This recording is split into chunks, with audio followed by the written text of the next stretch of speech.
Okay, I have started the recording, and we're live, and we'll just go through the opening ceremonies and get sort of started, and Troy can join us when he joins us. So, who would like to do the retelling?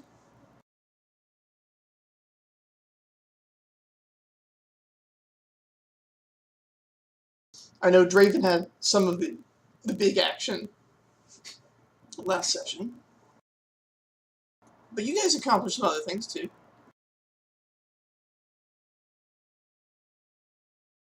Yeah, I mean, I can give a rough recollection if nobody else wants to. All right.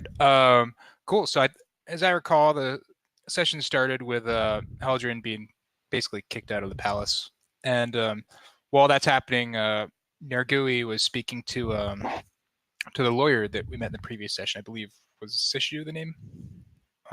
Yeah, specifically, she is the head prosecutor. Yep.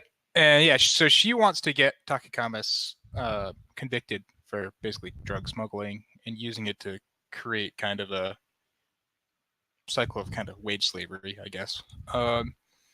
And she deputized Nergui to be able to recruit people to this task. So he essentially recruited the full party into this task. And it was specifically Draven was going to sneak back into the estate, into the servants' quarters, where was it Leaves in the River is her name, right? Yes. Okay, yes. So where Leaves in the River had left the previous drug shipment. So he was supposed to go in to verify that the drugs were in fact there, with kind of an open-ended possibility of later planting some drugs to secure a guilty conviction. So we kind of interviewed Horgath and Leaves on the River. Or actually, we didn't really interview Horgath. We interviewed Leaves on the River, and then later kind of went into Horgath's mind. And by doing those things, we were able to kind of get the layout, figure out exactly what the best way to break in would be, get a specific kind of blueprint, all that stuff. Anyways, it worked out that Draven was able to get in, secure the package, get out, I believe undetected, or at least to the best of our knowledge, I believe he was undetected. And then Invisibility spells are really handy sometimes. Yep. Yeah, that was tense. All those rolls to see if he hits his wife, they added up. But yeah, and I believe that's where we ended off, and I'm sure there are things I missed, but I remember now that Draven did decrypt the code that I'd written down. Not all the way down, but like several layers down. It was a really complex encryption. And yeah, there were a couple little details in the in what Sisju's agenda was. So her primary agenda is that she wants to convict Moon in the Rain, who they've long suspected is a crime lord and is running the drug smuggling. Her hope is that by getting Takakamis into a compromised situation, she can negotiate leniency on his crimes in exchange for him flipping and testifying against Moon in the Rain. And her current complication is that the two of them are sharing the same lawyer. And so she does not believe that the lawyer for Takakamis and for Moon in the Rain, a gentleman named Kaki Havmor, they don't believe that he is going to advise Takakamis to flip. Yeah, so that's sort of the main thing, is she's trying to find enough leverage and find a way to convince Takakamis to flip on Moon in the Rain and rat him out. Yeah. Yeah, and there was, I don't know if there was another detail, was that that I was able to find a passageway if we are able to help get the trial on Wind One or River. Yes, that's right. Mivo Pakasha, the lord of the Jaipur province you guys are currently in, did offer that if you guys can help them secure a conviction against Moon in the Rain, or whomsoever is causing the drug problem, they're just assuming it's him, that he will ensure you guys have diplomatic status so that you can transport on the magical flying carriage that can take you rapidly to the capital. You also encountered something else in your travels, too. You, in searching through the bazaar, encountered a recipe that you're fairly certain was actually yours. Yes, indeed. That is indeed strange. Might have to look on further on that. Is Ed back? Hey, what's up? Yeah, I'm Hey, here. okay, cool. What's up? I just want to make sure that you were up to speed on the courtly goings-ons, as you also had some interesting things happen last session. Specifically, you went out and convinced your buddy Snow on the Branches to steal a shitload of drugs for you from the local crime lord, Moon in the Rain, that you had your own nefarious intentions for.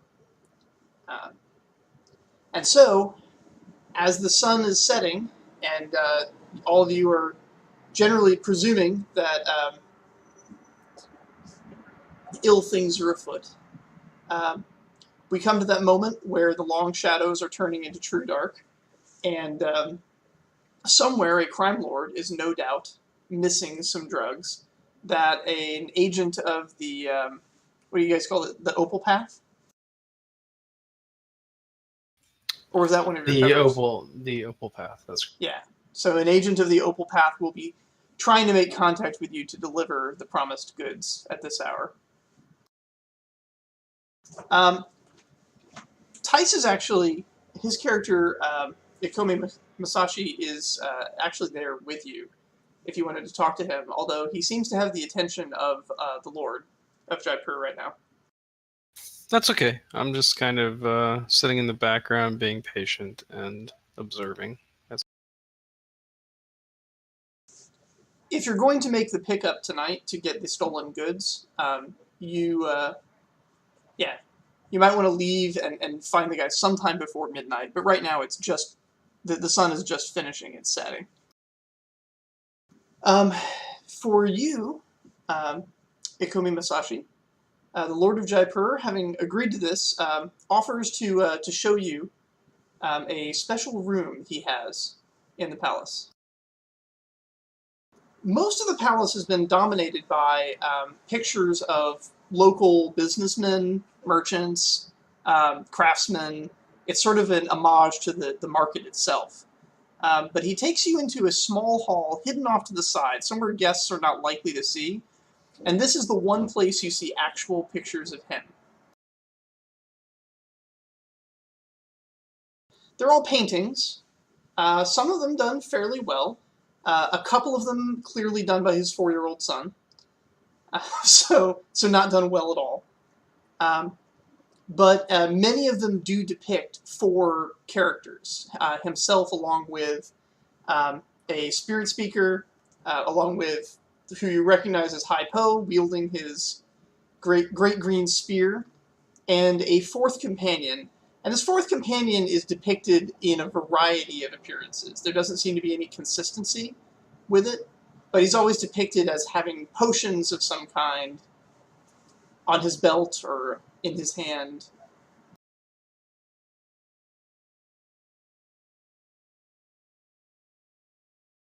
This seems to be sort of an emotional place for him.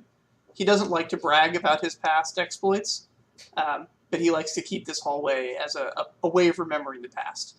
And so he's showing it to you as sort of a gesture of good faith, that he's sort of letting you in, and he's trusting that you guys are going to help him with his drug problem. Or the city's crime problem with the drug lords. Okay. So that was, Ikomi Masashi. Nirgui, you are there with the prosecutor, if you have any questions for her. No, I say my associate has retrieved the desired, uh, the requested objects, and I hand her over the packaging that Draven got last week. He went into the house, right? Or is he still in? He's on his way back. He'll meet up with you. Okay. I say. I've been told that it's under. It's on its way. This is excellent. We'll need a skilled alchemist to decipher exactly what it is. I'll speak to the Lord and see who he recommends. Our city is, of course, ripe with many craftsmen of great skill, but I need it to be somebody trustworthy. It can't be somebody that might potentially be on the payroll of the local crime lords.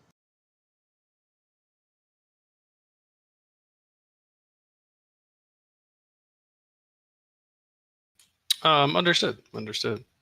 I assume that you have many trustworthy associates. I would hope that all in the imperial courts were trustworthy and acted in good faith, but I'm finding out as I progress that is not necessarily the case. A very worthwhile lesson to learn. One should never make undue assumptions, and while everyone in the courts has a duty to be trustworthy, it is a major portion of our responsibility to discover when people are derelict in their duties.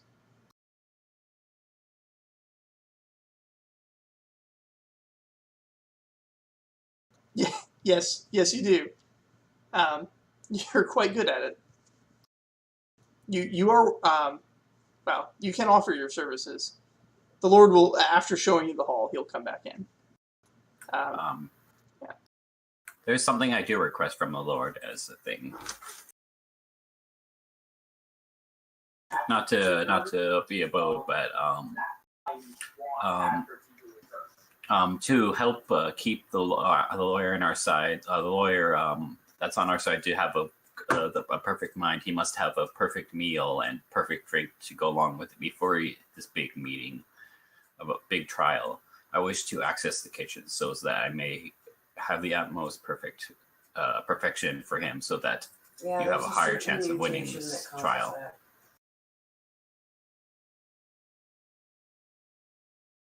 The Lord sort of frowns. He says, I will, of course, feed my lawyer with the finest of foods. This is obvious. I don't see why you, such a noble, well-read person, need perform these tasks. Well, I want to make sure that I have my contribution towards this trial. For it's not just him that is. Every one of my team wishes to help ensure that that justice is brought this day, and You suspect that from his position, he might be worried that you might try to poison her. And although he does seem to trust you, this immediate attempt to access the kitchen again is just kind of weird to him.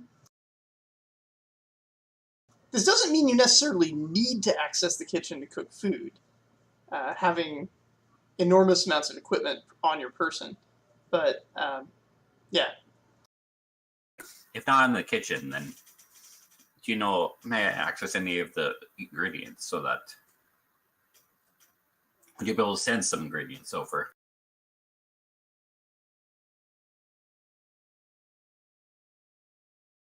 Go ahead and make a persuasion check.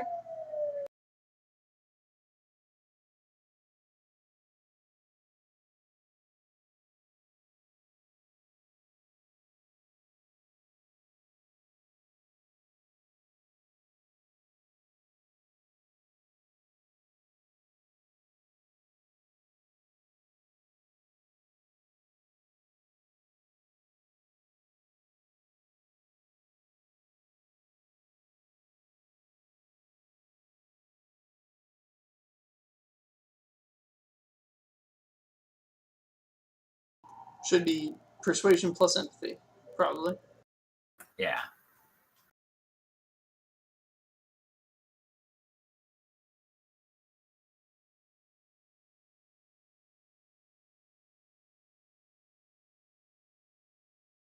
Do you think I'm being respectful, or is this just pushing it out of bounds? No, you're actually pushing it out of bounds.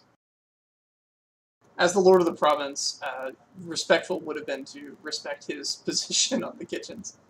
Yeah, so 3 successes. Oh, did you roll in?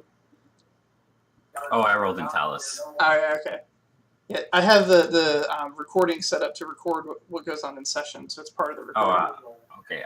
I'll just copy and paste it in there.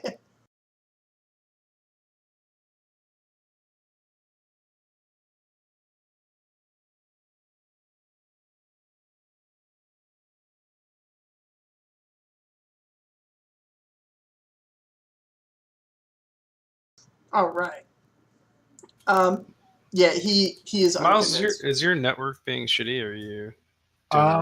I think mine's okay. I haven't noticed anything wrong with it. I'm just getting some like roboting sometimes. So. Oh, okay. No, I haven't got any of that. It might just be my Wi-Fi. I'm gonna turn my camera off and see if it helps. But...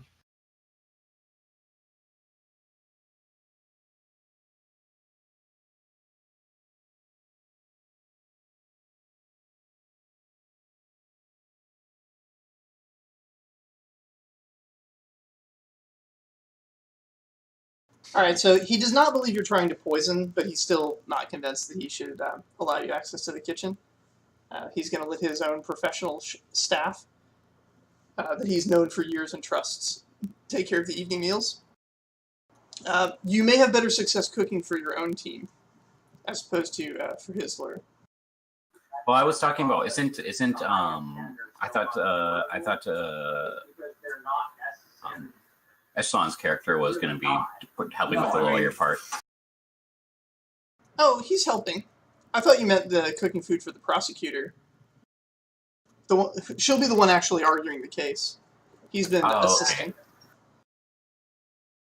Well, he'll be better assistance. Yeah, I'll probably have to go in early in the morning into the shops and find some stuff then. Upon I re-entering certainly don't help by cooking things. If I cooked things, it would probably do the opposite. Upon entering the conference room again, the prosecutor Sisju asked the Lord of Jaipur for access to an expert alchemist to examine the drugs that should be arriving shortly.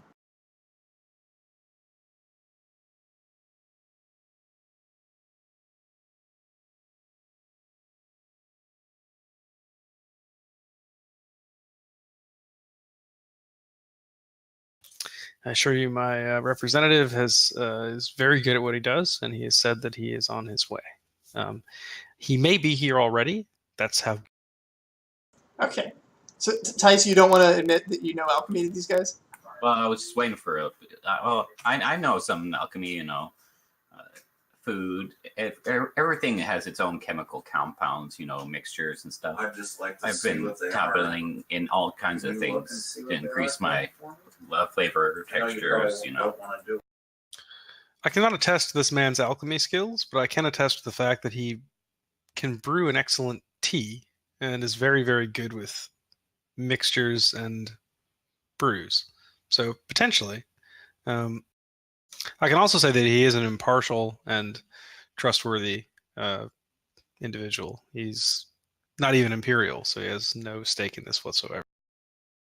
At this, Sisju kind of raises her eyebrow and says, an impartial third party would be extremely well received by the courts if the examination was to take place without our hands to touch this. I say these companions that I've been traveling with have done great work in the southern provinces, and I'm traveling with them as legal representation, given that they are unfamiliar with the laws of the Empire. But they are not from the Empire. They're on their own task, which is unrelated. And so they are completely, again, they have no love of slavery, I suppose. Their culture is different than ours. But in terms of evaluating things, there's no way he would have even seen this drug. So if he were to evaluate it and be able to provide information to us about its effects, it would be I think, pretty good testimony. The Lord of Jaipur sighs. Very well. You may not access the kitchens, but you may proceed to assist in this alchemical matter. I leave this in your capable hands. I need to go attend to my wife, who has returned from a hard day attending to the local animal shelter and its various unmitigated disasters. As one can imagine, in a supernatural fantasy world, the local animal shelter may be handling some incredibly dangerous critters.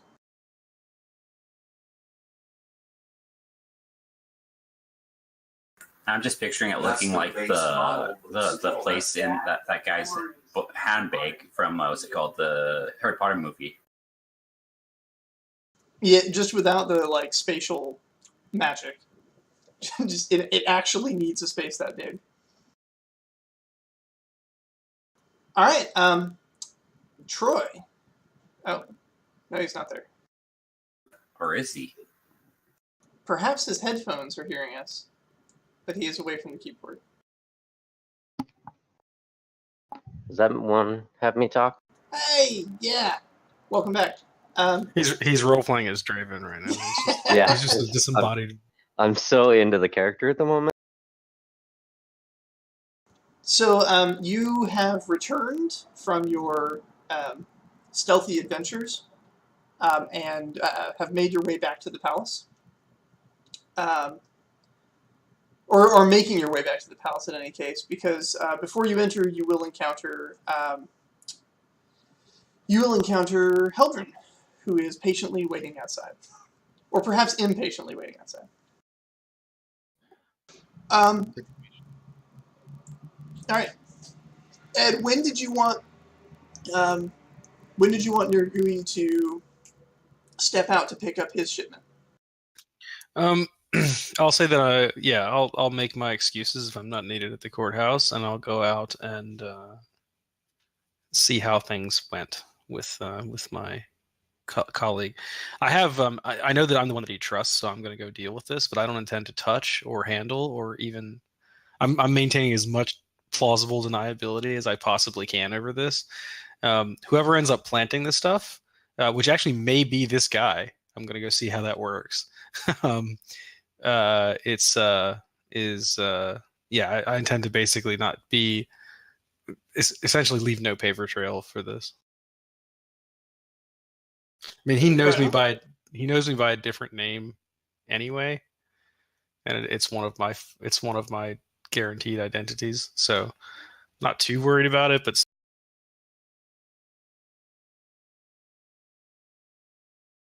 All right, so you pass the other two out in the courtyard. Yeah, if the three of you need to exchange anything, this is a good time. Otherwise, we will proceed in the different directions. I'll just if I see Draven, I'll just let him know that they're waiting on the retrieval of the delivery of the set package. Draven is there, and he has a sample of a yellow powder.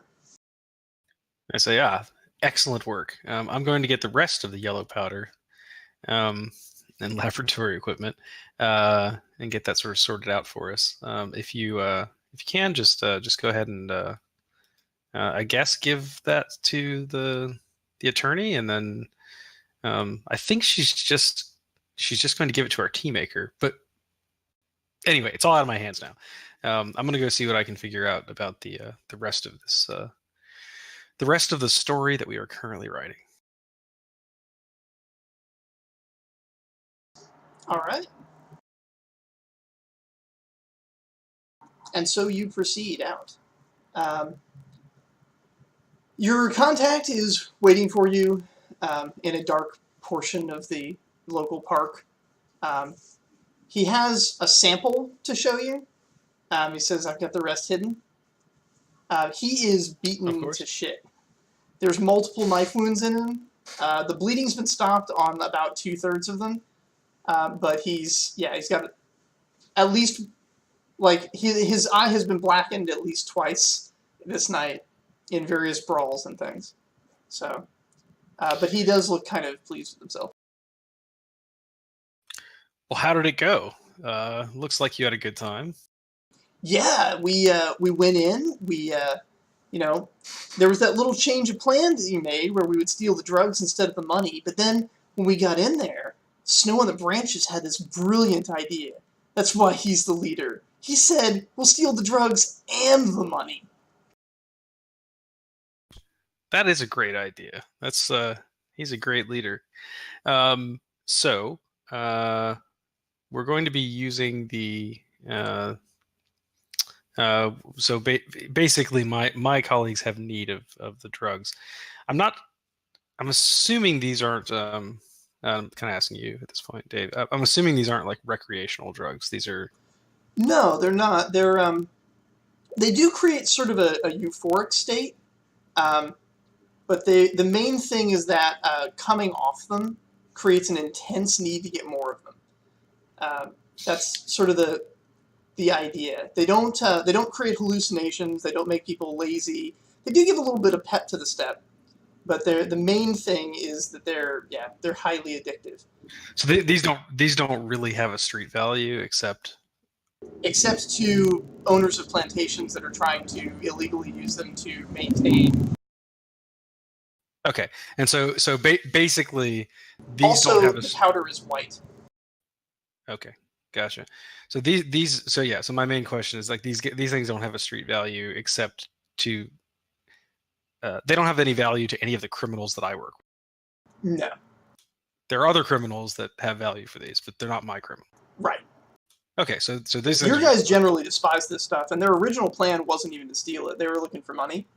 But then they're like, oh yeah, well, no, I mean, stealing that will fuck with them. So that's the reason for stealing it, is just to fuck with those guys, because they don't like them. Gotcha. So this is a so I'm interested in the fact that it's white powder. I say I'll need to take a sample, and then I'll let my colleague know where he can pick them up if you have information on that. My suggestion is to. It's a pretty big quantity, though. So I'm just giving you a heads up. My suggestion is to store it somewhere safe. Guard it, and then I'll have my guy come pick it up. You won't even see him. It'll just not be there.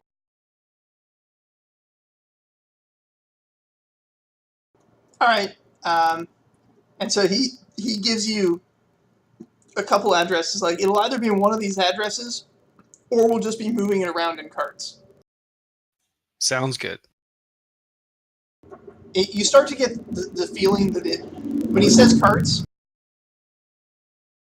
god damn, why are these people so loud? When he says carts, it's because there are multiple cart loads of it. Okay, so at that queue, I just say, how much of this stuff did you find? It says 6 full wagons. Where the hell was that going? It's like, why would you need 6 wagons of this? Okay, this is more difficult then. I say, you took a bunch of money. Oh, yeah. Did you take anything else? Ledgers, information? Who was buying this shit? Unfortunately, this gentleman is probably not literate, so he's not sure exactly what was taken, just that every piece of paper that was in the safe was taken. To him, it's money. That's fair. If it were you, if you were one of these assholes, who would you sell this to? I mean, this is going to the nobility. He's like, yeah, way more than just this city. Okay, well, you've done a very good service, I say. If you ever need anything, don't hesitate to ask the path, I say. As a rank and file member of the path, he's pretty sure he can just ask the path for stuff. Yeah. I know, but I pretend to be higher ranked than he is. Right. Because I know people he doesn't, which is actually probably 100% correct. Probably. I'm actually not pretending. So I say, you've done a great service. I'm gonna need to, if there were papers that were recovered that are not of monetary value, those have immense value to me and to the cause. If you could speak to your, take the message back to your boss, that any information he may have retrieved from, probably alongside the money, and valuables that has information pertaining to, I don't know, papers for the smugglers that were moving this around. I mean, this is definitely going to different provinces. Who authorized those papers, the identities of the people on those papers. The papers themselves would be awesome. How this stuff was getting through customs. And most importantly, who the purchasers are. If there's a ledger of purchases, this is all just worthless paper to you. But to me, this to the cause, this has immense value. Yeah. So, I'll let the big branch know. All right. I will be in the courthouse. Not exactly the nicest place to go, but I will. I'm not going to meet you there. Yeah, I'll check back out here. Let's just say I'll have lunch in the park for the next few days. I'll do some catering. Sounds good. Excellent work again. You deserve your payday, and yeah, great. All right, and I guess you start heading back to the palace? Yep. All right. Meanwhile, back at the palace, Heldren, did you need to talk to Draven about anything? Draven, did you need to talk to anything about Heldren? I mean, I'm just kind of asking for a crash course on what happened, if everything went according to plan, if you discovered anything that we didn't already know.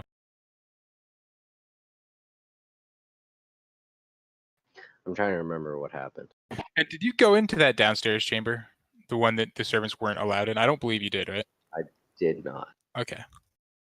So I'll just tell him where I went. I said I didn't want to expand upon what I planned to grab there, and wanted to get in and out fast. So I quickly proceeded to the destination, was able to find what I was tasked to get, and returned with it. And then I can tell him basically what was going on there, but there was like, there wasn't anything different, like out of the expectations of that household at the moment. It's a bit all over the place, and the owners are a bit angry right now, but I didn't hear any of the conversations. I just knew that there was anger. Cool. And you have the drug sample, right? And I do, which I believe I'm supposed to deliver this to someone else.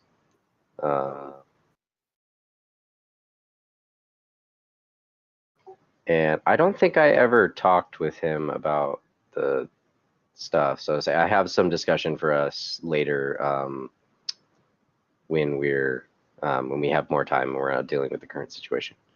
Well, this is just an initial hearing.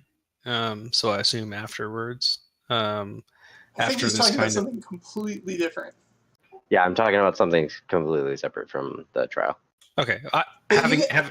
Having no idea about that, I'm just going to continue and just say, well, this is just an initial hearing. It shouldn't take very long. I'll go back to the pub and just have a good chat.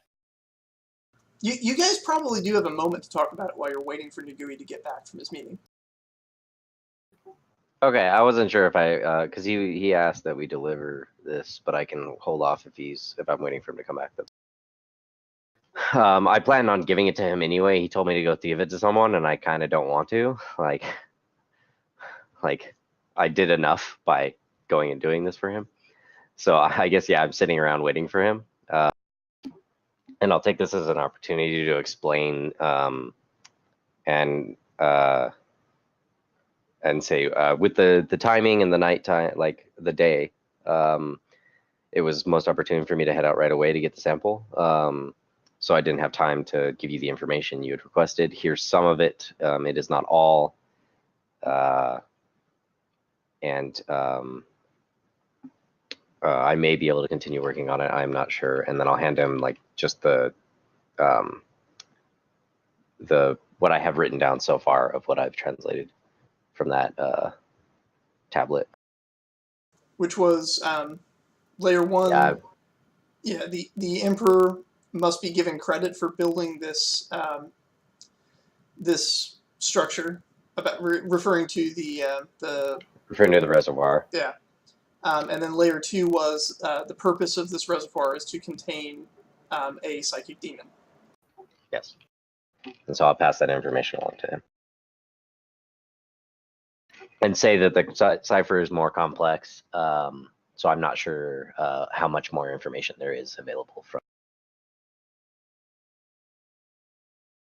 All right. And then Nirgui comes back.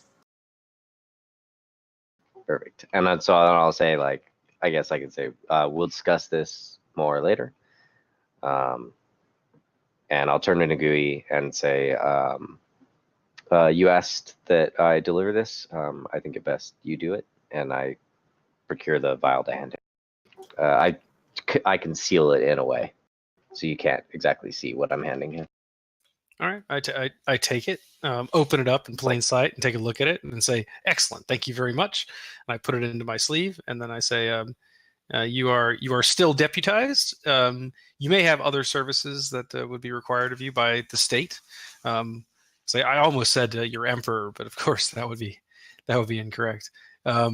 Yes, so I'm going to go in for the sort of initial hearing and beginning of discussions, and then yeah, we can all go to the bar, have a drink, and have a chat. And then I hurry into the courtroom.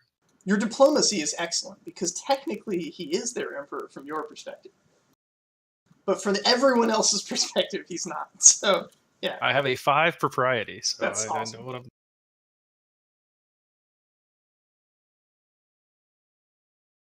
All right. So at the very least, Nirgui is heading into the palace, right? Is anyone else following? I don't think I'm allowed to. You were kind of asked to please stay out, yeah. Yeah. I'll stay with Heldren, wherever he decides to go. Yeah, I was there for him not being allowed to enter, so I'm just assuming I will not enter as I need. I'm staying with him is more apt. Okay. So we will come back to you guys in a moment. Nirgui, you enter to find the prosecutor is still in that conference room, but portion of the room has been rearranged. The table's been sort of pushed to the side, and a makeshift lab has been set up for Masashi. Masashi, they have some really good chemicals here, like pretty high quality stuff. You also have your own tea making set, which has pretty much all the things you need for alchemy as well. But if you don't want to be using up your own ingredients, you can use the royal ingredients. And they're of a similar quality. Yeah, I'll be using the royal thing so that, like, if this is some kind of like weird drug, I don't want to accidentally contaminate any of my foods or drinks with it. Right. So that's a good thing. So yeah, they will they'll provide you basically with all the standard alchemical little chemicals and acids and things that you might need, as well as safety gloves.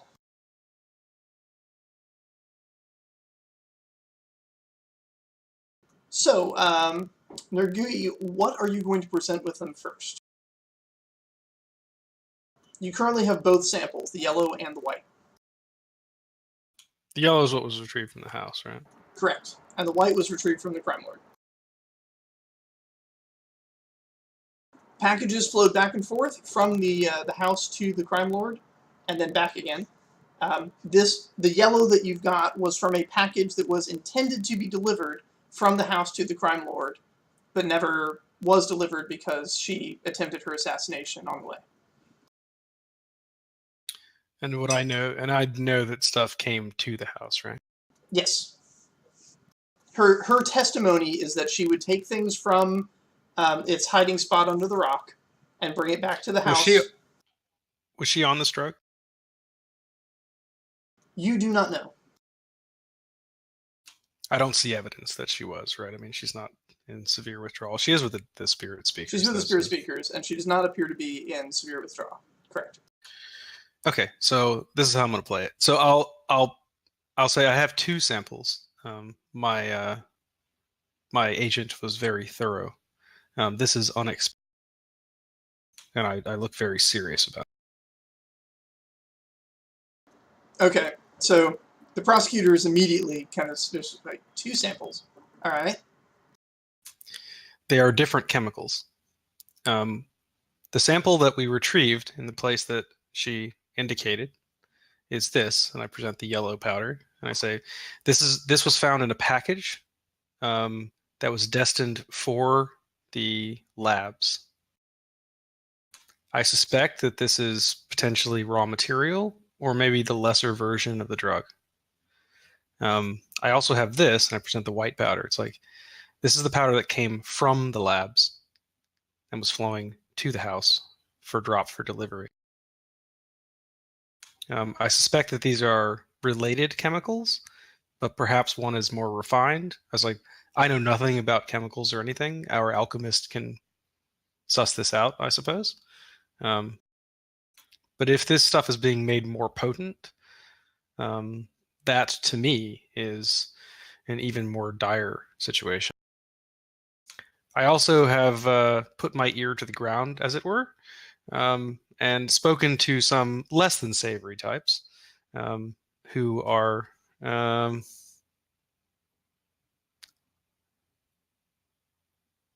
well, I look at the lawyer and I say, you would know that there are some criminal organizations in the empire that look down upon slavery. They are, of course, criminal organizations, but they would have no part in this trade, and so I have no reason to distrust the people that I spoke with. They have claimed, I don't know the truth of this, that the volume of this powder, and I point at the white powder, that's produced in this city is, let's just say, shocking. Far more than is needed for the slaves in this entire province.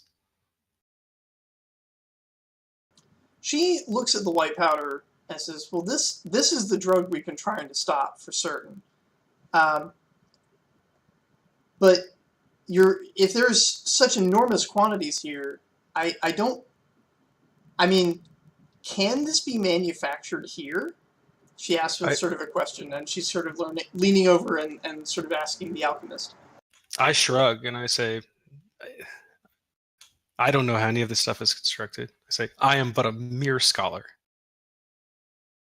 And so it's time for the alchemist to make some decisions. What would you like to study first, the white powder or the yellow powder?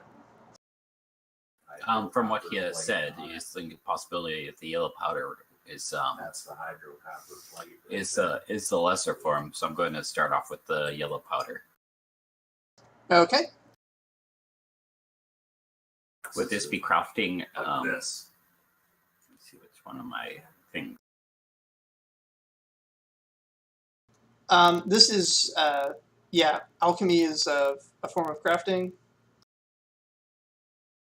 Or it could be a form of artistry as well, depending on what you're crafting. Like cooking is typically artistry, but.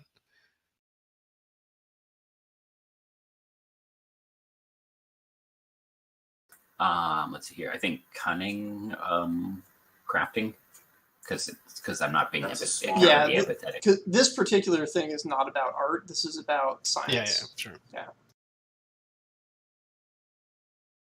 Also, I've been cooking with crafting this whole time. Mine's an old. Crafting plus empathy. It makes sense. But in this case, empathy is not really relevant. You make functional edibles, not pretty ones. They taste amazing, but yeah, they just look like food. It's just a cup of tea.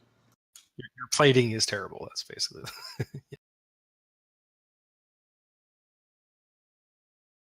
In any case, the most relevant things would either be cunning or focus. You have the time to really sit down and use focus if you want to be very, very thorough about what you're doing. Yeah, I'll use focus. Okay. The main advantage of cunning is there might be hidden things that you would notice. that are, yeah. But yeah, that's fine. Either one. I forget, when you burn stamina, is it 5 stamina for 1 point when you're activating the ability? Correct. Unless you have other things which mitigate that. There are a variety of ways to do that.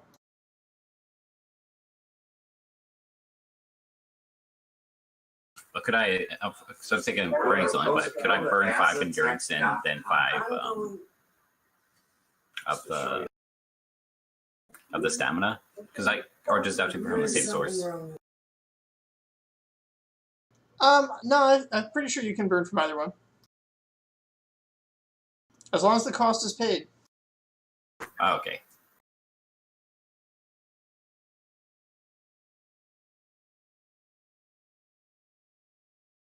You're triggering your super move, aren't you?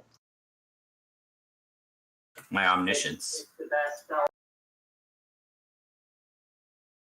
Now my biggest question is, I already get I'm going to get 4 pips from this, but I'm debating if I want to get an extra 4 pips.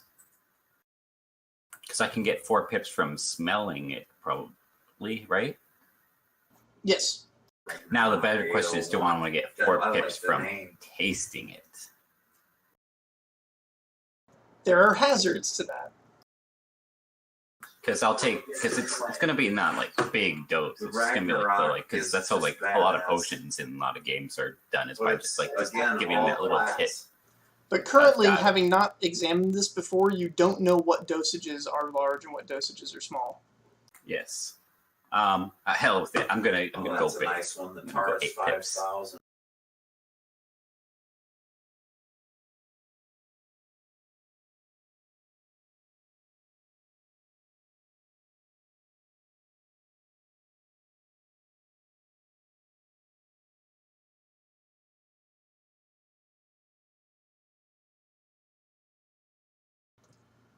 Okay, you nailed that to the wall there. So this substance is highly, highly modified. It's undergone an incredible number of processes. You suspect that if one of these substances is supposed to be the basic stuff, this yellow stuff is not the basic stuff. It's something deeply, deeply advanced. You know that several of its properties have been subdued by the addition of various catalysts and things. And from your examination, you do not believe that this substance would be as addictive, nor would it have as strong a withdrawal symptom. So in some ways, it's a milder version of the drug, but it's way more complex, requiring a lot more processing.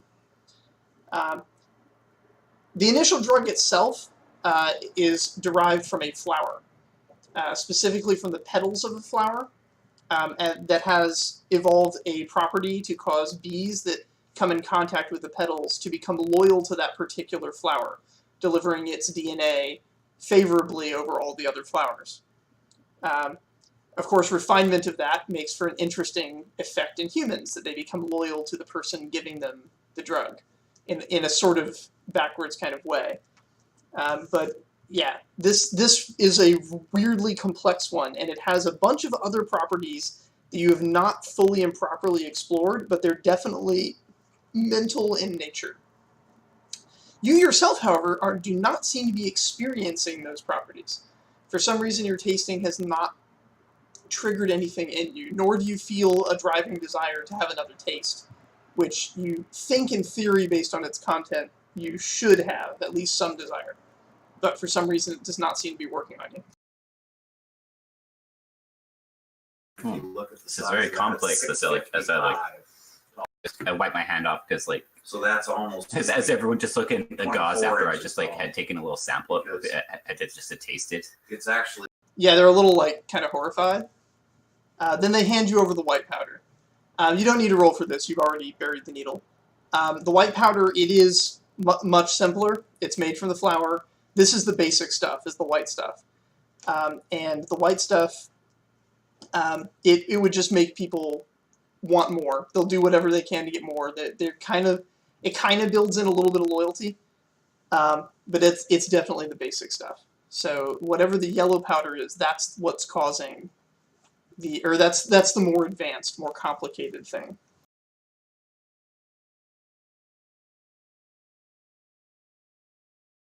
Yeah, so it looks like the white powder is the less advanced one. So whoever is picking up the white stuff is probably converting it into the yellow stuff and then sending it off. And what are the properties of the yellow powder over the white? If a human were to consume one, we know what the white powder does. Does the yellow powder simply do it better? Or is it different? I would say it was less addictive and but it had stronger loyalty. A little bit. It's less addictive and has less of a withdrawal symptom when you come off of it. But it has a bunch of other properties that you weren't able to test because for some reason they didn't trigger on you. You can see them in your layout. In fact, you're almost certain you know how to replicate this stuff at this point. It just comes so naturally to you. It's almost like it's one of your own inventions. But you're positive that there are other effects that for some reason are just not triggering on you with the dosage you took. Yeah.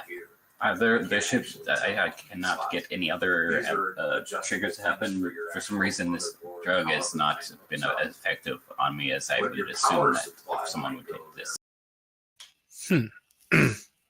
Well, that is a conundrum.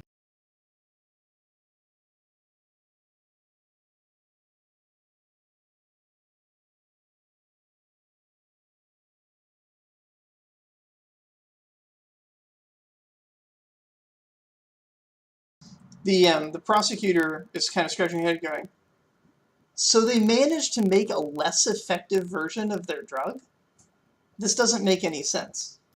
Well, whatever the other side effects that I cannot find yet might provide more clues, but that would involve having them take effect. I say, additionally, it could be a transition. The drug, even when it was used, we know that even when it was used for on servants, it was produced mild to extreme euphoric effects temporarily, primarily used as a tool of control. But this potentially could be used. The control is still there, which I find interesting, but this could be used as a street drug. A recreational drug. But not just a recreational drug, a recreational drug that enhances loyalty and suggestibility. This is a dangerous thing. This is potentially a drug useful for coups. I notice as well, says Sisju, that you say it comes from flowers. Flowers are not grown here, which means this large of a quantity was not created here to be shipped out. It was brought in to be processed. I suspect then that this large quantity you've identified coming in has been brought here to be transformed into this yellow substance. Yeah, this needs to be stopped rapidly. What are the recreational effects of this? Can you tell me anything? And as a GM, I can tell you that you cannot without finding a test subject to take it. Yes, I needed another test subject for it. I have been inconclusive on myself.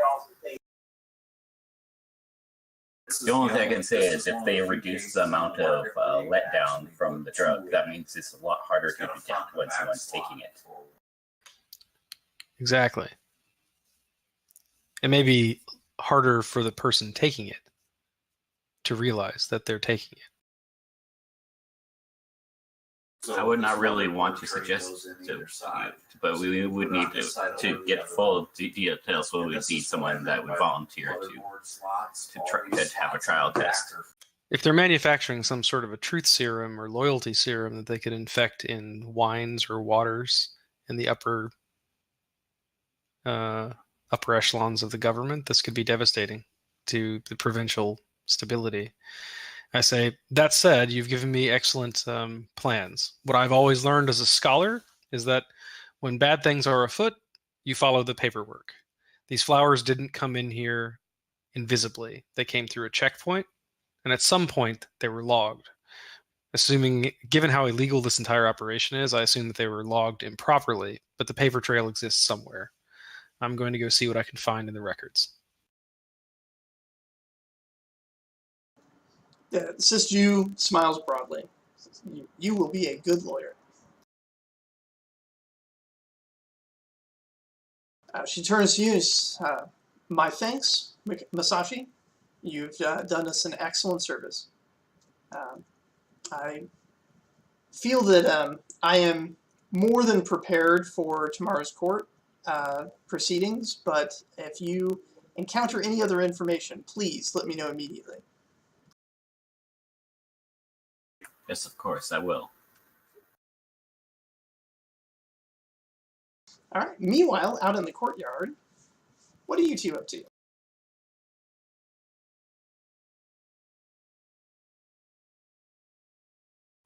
Not really sure. I assume we'd probably go back to the lodge. I don't, just because I don't think there's really anything that we're needed for it. No, it is nighttime, so the rest of your party is probably going to be coming back to the lodge in a moment too. Cool. Well, I would just like to start kind of writing down an account of Takikamas the coward and how he drugs his slaves and beats his servants. And basically just a quick short story, easily recited even. More like a short poem. Yeah, just a short free verse poem about how he's just a terrible criminal bastard who exploits his slaves and uses illegal drugs for that purpose. Awesome. You use your prose well. And Draven?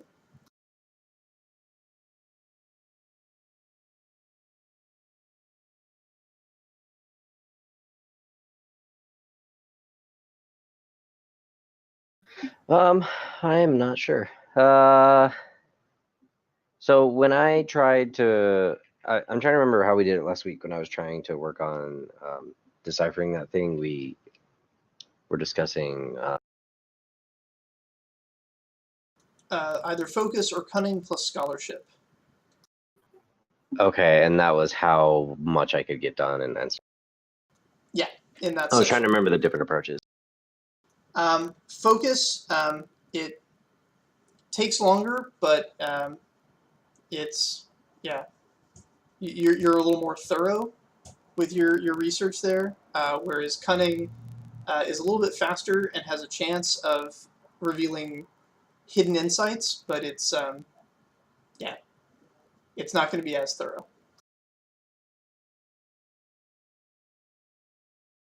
You're more likely to read the next message if you just sit there and hunker through it.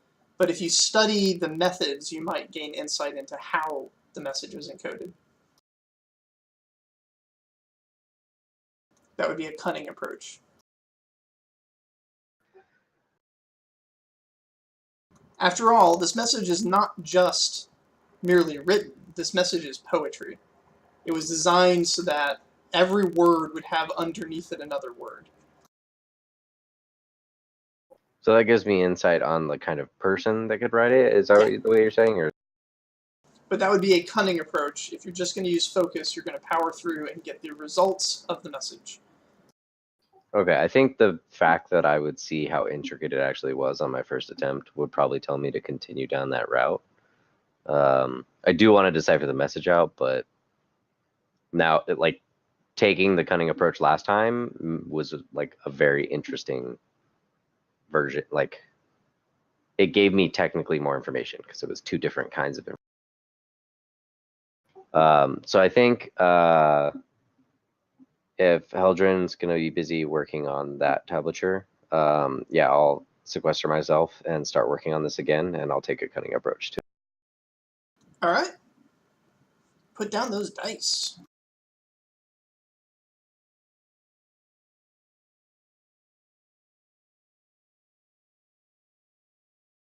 So I just realized I have not been using my traits, and I didn't use them last time.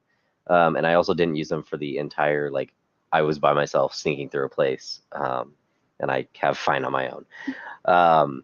Because I'm continuing my approach from previous, and doing it again, to find out more information, I'm taking a thorough account at this point, I think.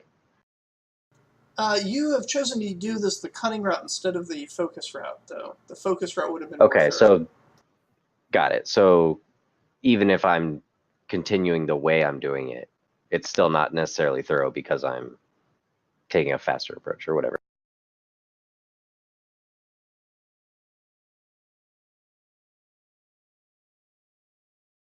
Yeah. A carpenter building a house cuts some corners and makes a shoddy house, and then he goes to make another one. It's not considered being thorough that he makes a second shoddy house. But you are doing it all on your own. You're not requesting help from anyone. And so far, that's been fine. Yeah, I mean, okay, so I can't argue thorough for that. So I could argue fine on my own because I wasn't sure based on the fact that I'm using help in the form of the code book. But technically I don't understand the code book, so I'm still handling that on my own. So it's Yeah, and confusing. like no one taught you how to use the code book. They just threw it in your hands and said good luck. Okay, if I remember last time I didn't take pips because we were dealing with two unknown things and it was just easier not to take pips. So for a trait, would I get a... The trait is a threshold bonus. Okay, so I would do threshold.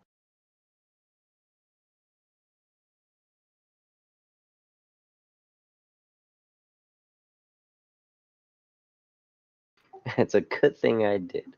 No, it doesn't even matter.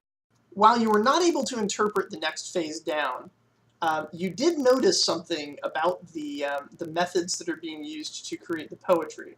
There's a certain sort of rhyme and meter that you recognize from another section in the codebook. Flipping to that section, you find that there was a very, very old technique for signing something by using rhyme and meter patterns to embed something that's not really a message, it's not part of the code, it's just a signature that says, this was me. And there are some known people's signatures that use certain rhyme and meter patterns. But there's also some sort of general group signatures. So whereas there's a couple famous spies that had like really flamboyant signatures, mainly you see that these are coming from different houses. And the signature that is in this book is from the House of the Cloak and Shield.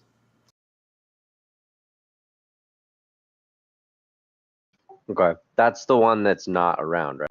Right. That's the one that was destroyed prior to the founding of Faythen'oc, when the great city that once carried your people crashed.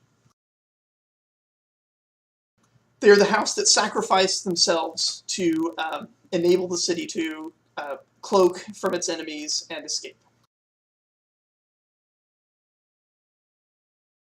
Got it. That's useful stuff. It doesn't necessarily mean that this piece was written by one of them. What it means is that whoever wrote it was aware of that code and decided to give it that signature.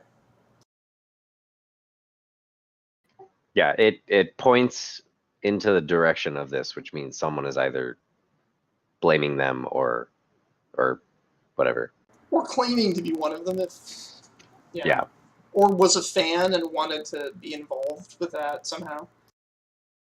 There's a lot of possibilities, but the association is there. As you finish up with that, the remainder of your team returns to the House of the Spirit Speakers, where you guys can get a good night's rest, unless there's anything else you wanted to do instead of getting a good night's rest.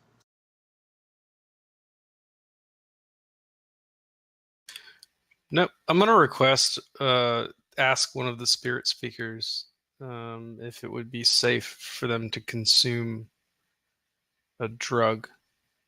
I've heard of their immense powers of self-control, and their ability to remove poisons from the body and that sort of thing. It's like we have. I say for the good of the state, that we believe there's some potent narcotics being manufactured that are potentially, let's just say, revolutionary. And so we need a willing test subject to test their results. And of course, we don't want to do this on anyone against their will, and we also don't want to do this on someone who is incapable of recovering. If we do it on someone who isn't you, would it be possible for you to oversee and help us with this test? The answer to both questions is yes. They have people that are willing to do it that have really good internal metabolistic control. And also they have some understanding of entropy and decay and can help a body to entropy out poisons more rapidly. Both are options. Galista, hearing the opportunity to face danger, is eager to join in. But Sinlan actually steps forward and sort of puts his hand on her shoulder and says, "Continue your vigil." It's one of the first things he said in like a week. And then he steps forward and volunteers as well. So you have a spirit speaker and a Faythen'oc hero both volunteering to test the substance. I will let you know in the morning after I speak to the High Council. And this will be I'm sure, a service to the Emperor. I'll have one of the clerks contact you if we need your services. And I thank you for your...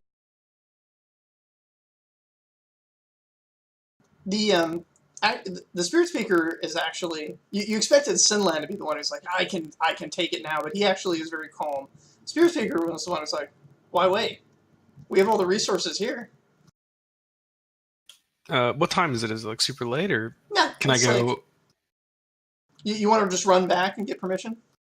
I'm going to run back and talk to the... Because you don't even need to do that. They're spirit speakers. They have a direct line to the Lord. Correct. But as a clerk, the other lawyer is technically my superior, and I don't want to do anything that might taint evidence or disrupt the trial or cause any undue stuff. She needs to. It's a she, right? The other. Yeah. Her name is Sister. She needs to know every action that I'm taking, such that if it can all be accounted for. So I'm going to make sure that I get in touch with her first and let her know what's going on and get approval.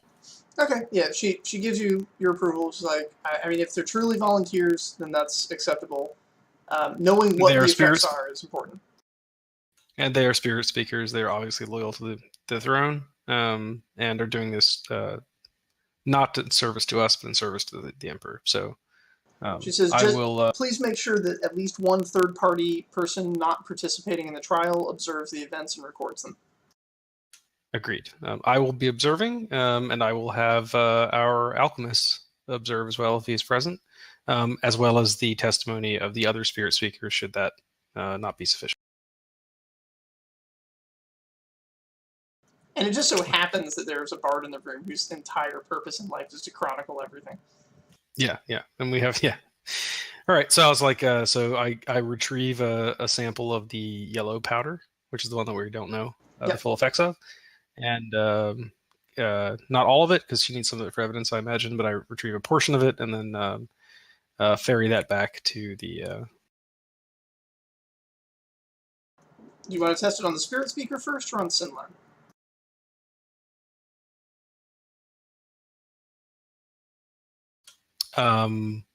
I say, who is better to describe the effects? I believe, and I look at Sinlan's the bard, right? No. Sinlan is a warrior who carries a pair of spiked knuckles that he punches people with. I see. Who can more eloquently describe the effects of this concoction? Also, from your understandings, the only word Sinlan has said recently is "I've got this" to Galista. Spirit speaking, I was like, and I kind of look over at the bards who I kind of know are in control, though I'm not fully aware that they're. And just say, you have a connection to these people. The important thing to know is what's happening in their mind, and have that described eloquently. Also, this drug may make them go out of control, and so I assume that you have the ability to hold them, basically keep them under control while they're being cured of whatever. We can certainly try. I look at Gallista and I say, probably best that she's not doing it. Okay, I say, I have no opinion as long as the test is sound. It seems like we have enough dosage here for one strong dose or two reasonable doses. I think we should just do a reasonable dose and see if we can deduce the effect. Yes, possibly do the spirit speaker first, then, because if the spirit speaker becomes volatile, that it's a lot easier to restrain the spirit speaker than it is to a man with the blazing knuckles. I look at him as if he's insane, and I say, I was thinking the opposite. There are, however, lots of other spirit speakers that might be very effective at restraining a rogue spirit speaker. Fair. I look at the spirit speakers and say, I defer to your wisdom. Yeah, the volunteer says, I'm good to go. Let's see what it does. All right. And I'll make sure to have like my utensils and stuff, like, so I can like make sure I can check his like eyesight and like blood stuff, like blood like, so like what I did to check my own. Yeah, I point over at our alchemist, and I say, this is our alchemist who studied the material.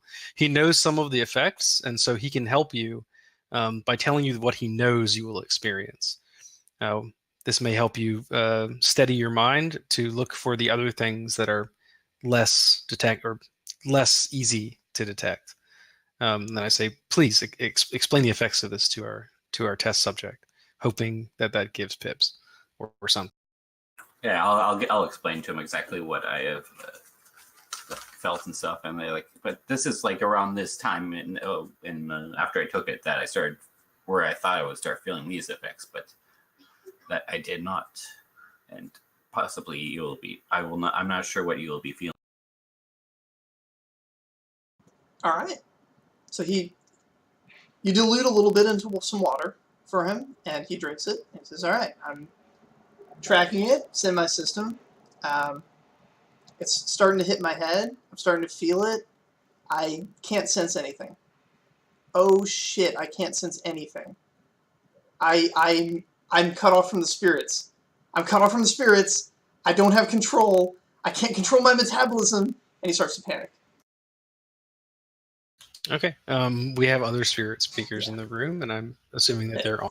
They're on it. They get him under control. They help his metabolism purge it, and they're like, he's still, even after it's purged, he doesn't entirely have control back, but they're confident that he like let it sink out of his system for a few minutes, maybe an hour, and we'll get him back in action. But as he calms down, he describes it like, my entire life, I've seen the spirits. I've felt the energy of entropy all around me. I've never experienced such darkness and silence before. All of it was cut off from me. Well, So you're saying that this possibly could be a drug that could possibly cut off a spirit speaker from their powers. We do not wait. yes, that seems to be the case. That if a spirit speaker... Did the other spirit speakers feel him and like see his connection not there? Yes, they felt his connection fade away, and then they said it's starting to come back. It's going to be slow, but it's starting to come back. Yeah, I'll say I think I know who bought all this. Like, this has to be Lord Hypo, right? I say as a question, is this the question that I have, and I think we should continue with our test on the non-spirit speaker, is whether this is a side effect of or by design. I agree with Kite. I think he is having connection issues. Yeah, me too. Yeah, it appears so.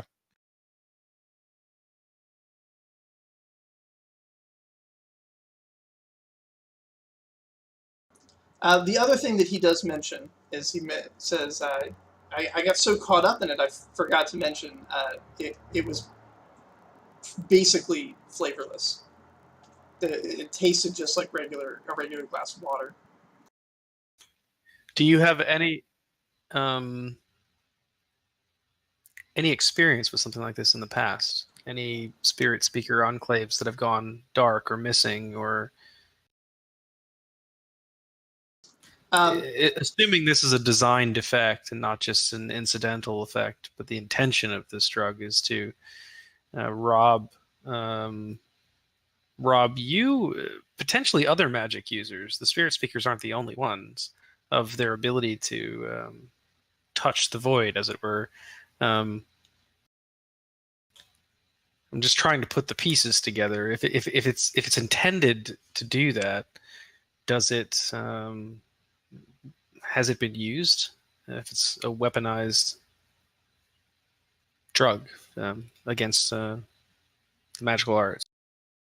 A lot of the spirit speakers seem to be in a meditation, indicating perhaps that they're communicating with other spirit speakers all over the Empire.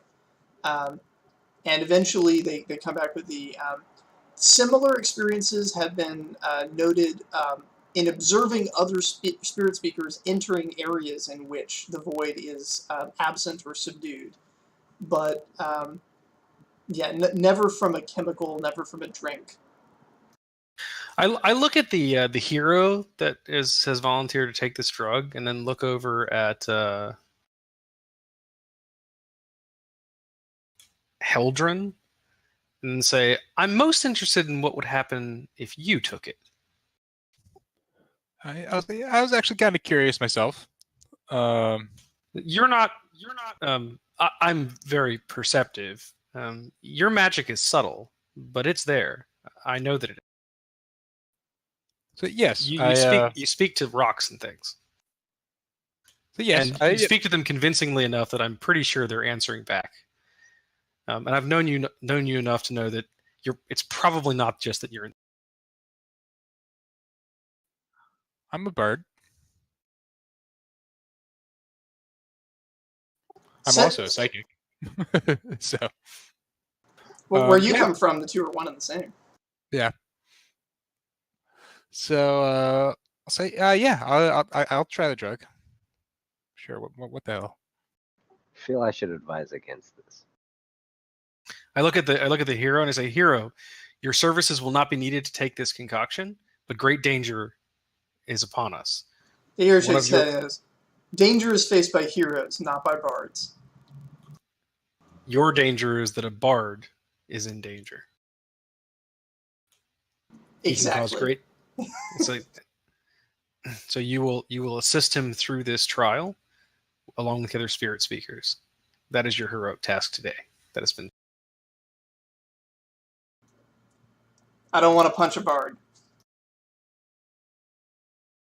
Well, you could always not punch me. That satisfies him. You don't have to. Don't worry, we have some fail safes. There's enough spirit speakers to help him calm down, if his metabolism also goes out of hand. Can spirit speakers aid non-spirit speakers? They can help you to metabolize things by affecting the entropy in your digestive system.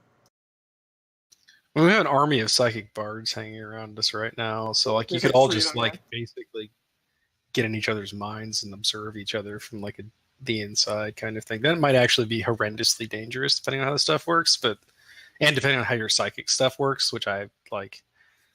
At this point, my character is completely aware that you guys are supernatural, but has no understanding of what any of that means. I've seen a lot of supernatural shit in Corland, though. That's a pretty supernatural place. I would only trust Radico doing that, and I don't even think he should. Yeah, Radico has no intention of taking that. He'll happily protect a hero. He'll watch over the minds of a hero taking any kind of danger, but he knows way better than to get himself involved. He almost died from a mild cold when you guys first met him.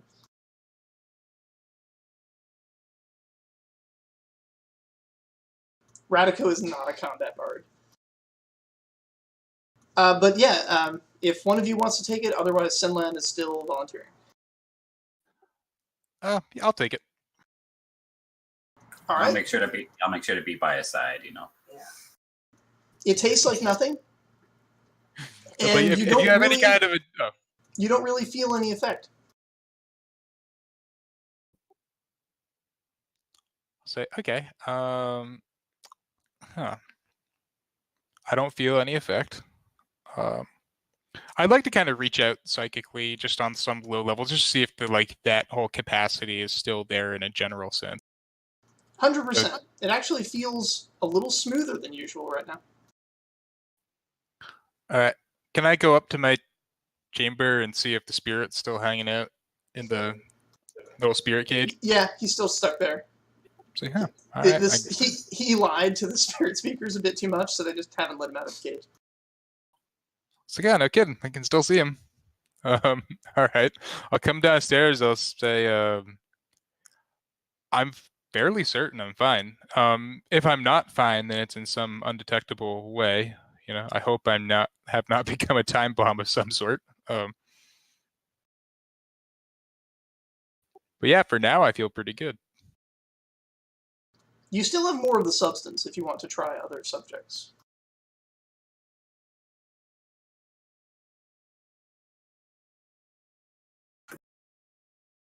Should we just go with the similar and that I think that might wrap it up for it, because I don't think we have anyone else that might be.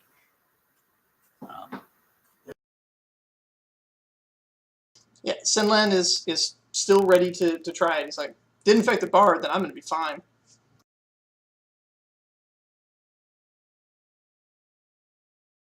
Yeah, so I'll make a glass of water and I'll just. All right, Sinlan drinks it, Cool. and I'd kind of like to, as he's doing that, I'd like to kind of psychically link up with him and try to observe what's happening.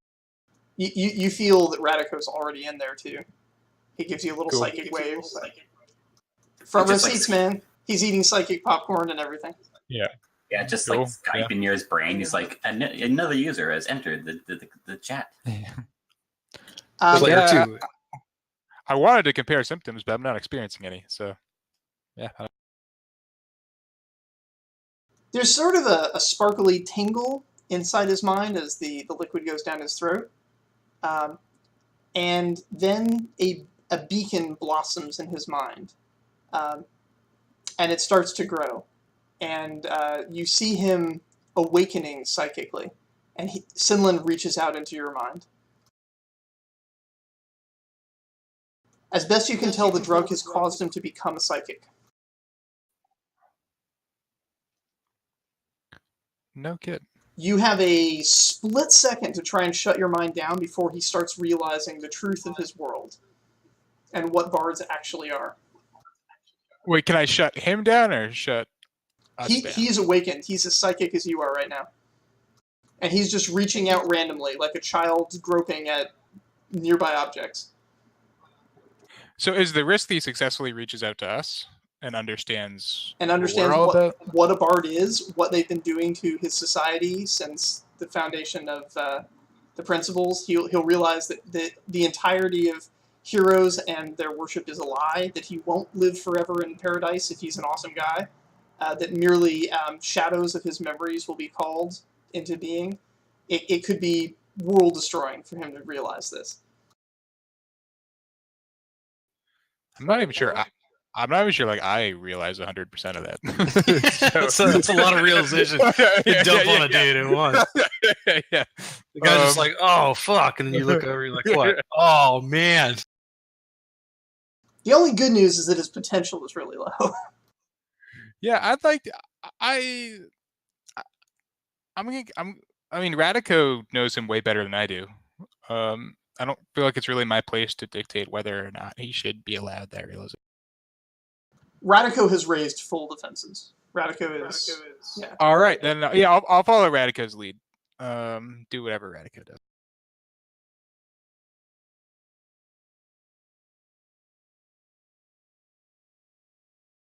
And Radico successfully defends. Cool. So do I need to roll something? What do I need Yep, to roll? roll your potential. You need at least one success to prevent him from successfully hacking into your mind.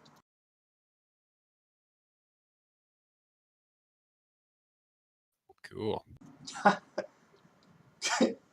Very good. Just barely. You got it.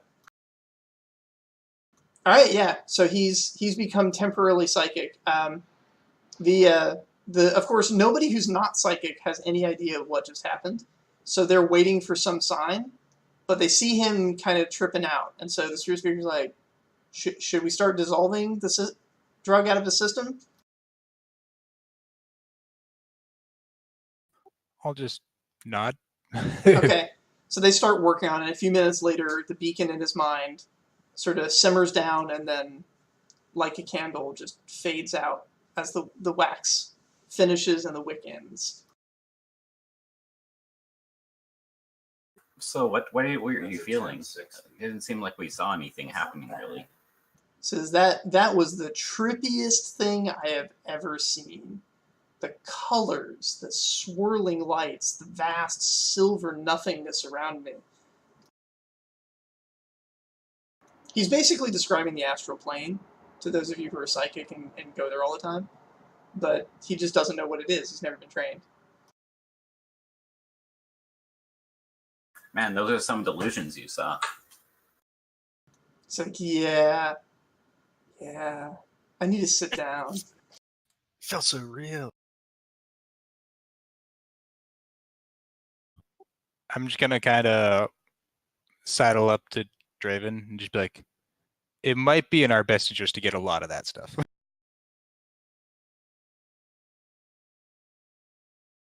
It's psychic powder. So, I know none of this, but in the meta, this is a devastating weapon against the spirit speakers and any mage, actually. Though there's not a lot of magical power going around in the Empire. The spirit speakers are powerful, but they're not they're not numerous enough to be super dangerous necessarily. They could cut off contact between them. That would be the biggest deal. But if this got loose in Faythen, this would be devastating. But this would just destroy the entire culture. Yeah, that's weird though. Like you saw these colors and stuff, but I did not see any of those colors.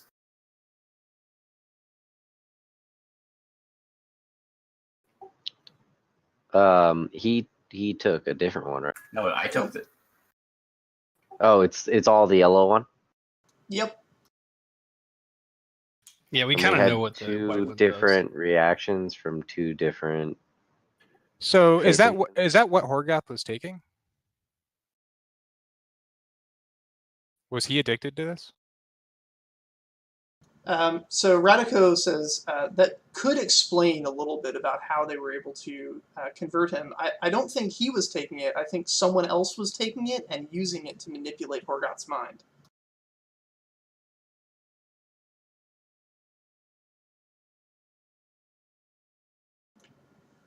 Yeah, From that sentence. Again, yeah. I don't know anything about this, but again, like meta wise, like there's only one effect. Yeah. From that sentence, Radico just said, you can probably interpret that what you've been missing out on in terms of the conversation, which is that this drug is inducing psychic abilities in non-psychic persons. Except, what is the power of the spirit speakers? Like, what is their capability? Okay, so purely meta, the spirit speakers are necrokinetics, which means they're wielding aether, not astral. Okay. I mean, they're wielding pure entropy, so it's purely elemental. Got it. So I mean, they I didn't gain don't astral know if capability. anyone except for like weird magical scholars would have. I mean, there's probably a theory floating around somewhere out here that psychic energy and magical energy or an arcane energy are opposed, but That's. I mean, I wouldn't expect that to be common knowledge or floating around anywhere.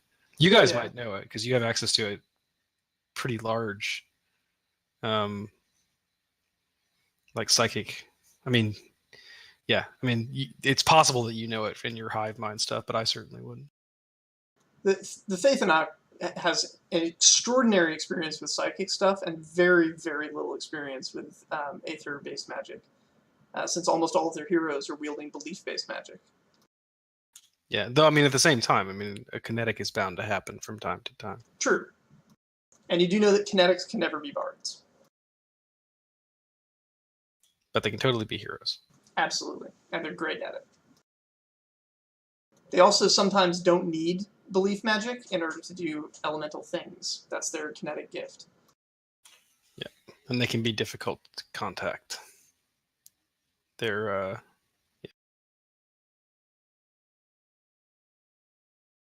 It's really hard to get a fire kinetic to activate some kind of water power, even if they believe in it really hard.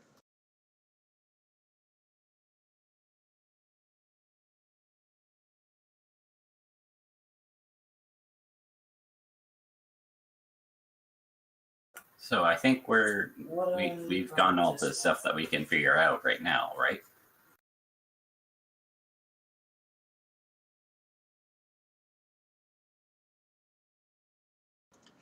In summary, you've figured out that somebody's been shipping large quantities of the white powder into the city, that the white powder gets shipped in a very small packet by a servant up to the manor house. Somehow there it gets converted into yellow powder and gets shipped back down again.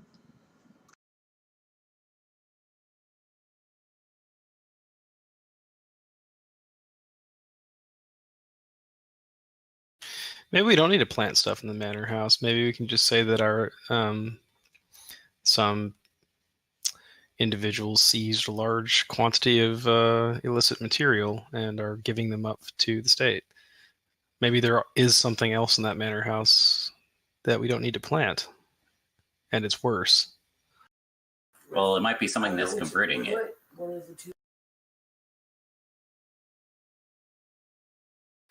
If this guy is manufacturing drugs to subjugate the rights of servants, that is an imperial offense. If he's creating drugs that can be used to stop communication back with the imperial throne, effectively cutting off the imperial communication network, and if it's designed specifically to attack the spirit speakers, which are imperial agents of the highest order, then this is treason, which is a significantly bigger offense. Way bigger.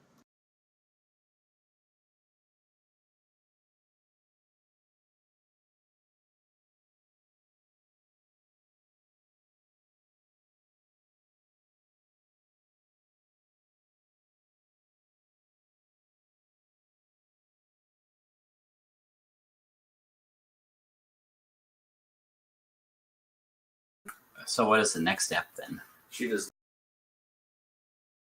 As the spirit speakers help your test subjects metabolize the substance,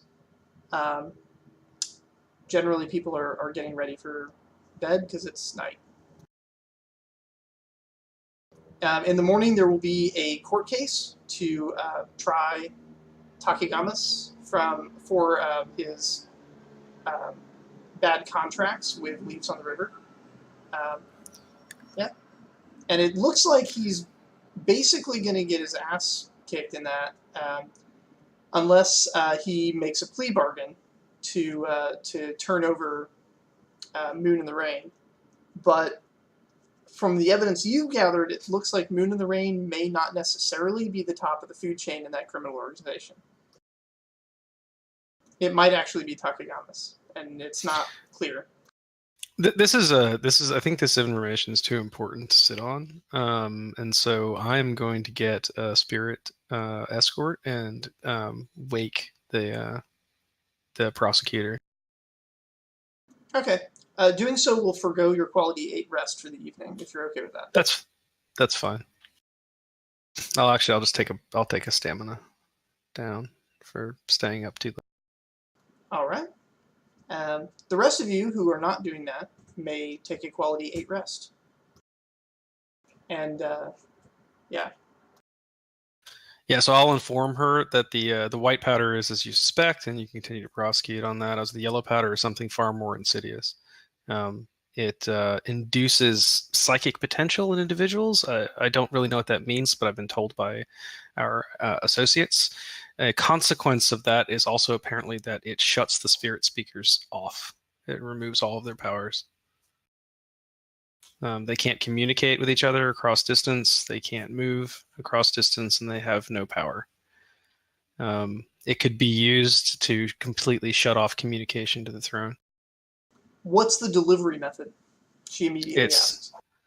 It's tasteless, odorless. It can be put in tea, water. The small dose that we had was enough to take a master spirit speaker and completely shut them off. The spirit speakers are capable of removing the effect, but if it were to infect an entire enclave, there would be no one to do anything about it. This could potentially be a tool of sedition. Says, you've done an amazing job here. I have another task for you if you are willing to pursue this to its final stage. Of course. I am going to lure Takegamis to the courtroom, along with Moon on the River, Moon in the Rain, the two main players, under the guise that I'm going to be using this situation to my advantage without foreknowledge. While they are no longer present, I would like you to raid both of their facilities. Gather as much information as possible. Now, this is a little bit hilarious for you because one of their facilities is already raided, and you already have those documents that are going to be delivered to you. Correct. So that leaves Takegamis' manor house. It says, in Takegamis' absence, I want you to raid that manor house. We are no longer concerned with convictions. We are concerned with protecting the empire. Do you understand the legal differences? She asked, yes, as though you were a student still. Of course, I say. Additionally, I had originally thought that perhaps Takegamis was potentially innocent in the drug trade. The drugs were in his house, but of course, one of his servants was running them, potentially without his knowledge. But the evidence right now suggests that while that may be true for the white powder was being shipped to his residence to be converted into this yellow powder and then shipped back. I suspect the manufacturing happened on premises, in which case potentially he is Moon in the River is Moon in the River may be less culpable. He may not know. Both, of course, are culpable of something, but I think that Takegamis' role in this is much greater than I'd suspected. You're quite right in that it is typical that when an alchemist of the skill necessary to create such a thing is present, they're typically at the top of the organization, not tolerating lesser positions, due to their education and advanced resources. So it would not surprise me at all if my attempts to flip Takegamis on Moon in the Rain were entirely backwards. And what I need to do now is get Moon in the Rain to flip on Takegamis. I also have studied their history and character, and I do not believe that Takegamis has the training required to do such an alchemical task. I don't know who does, but we hope to discover that by in the raid. Possibly he holds hidden talents, or maybe his wife does. That's why the raid is imperative. I will draw him out so that he can't react to it, and I will signal when all is clear.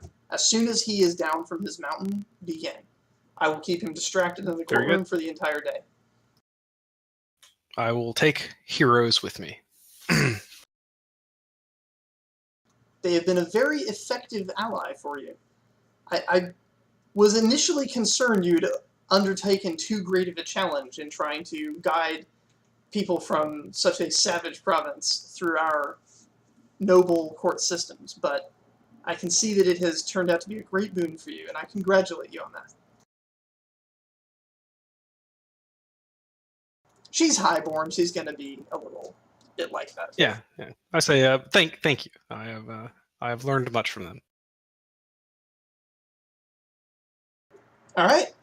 She proceeds back to bed, and you shuffle on back and get a little bit of rest before the dawn.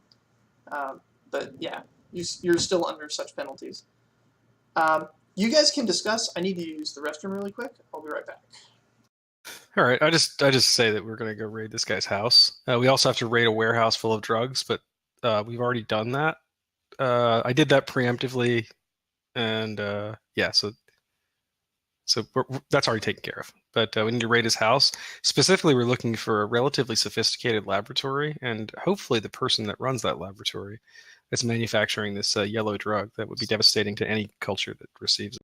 Sure. Yeah. So I'll point out that in our in my conversation with Leaves on the River, that she did mention that there are specifically 3 rooms that serpents are not allowed to go into, and that we know where we also, through our weird little psychic interrogation of Horgath, we know exactly where they are. If there's anything illicit going on there, which we pretty much know there is, that it's probably in one of those 3 locations. Those should be the first 3 places we lock down and make sure nobody gets a chance to destroy evidence or anything like that.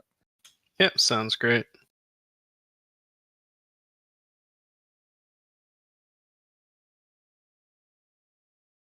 We will be going to the house.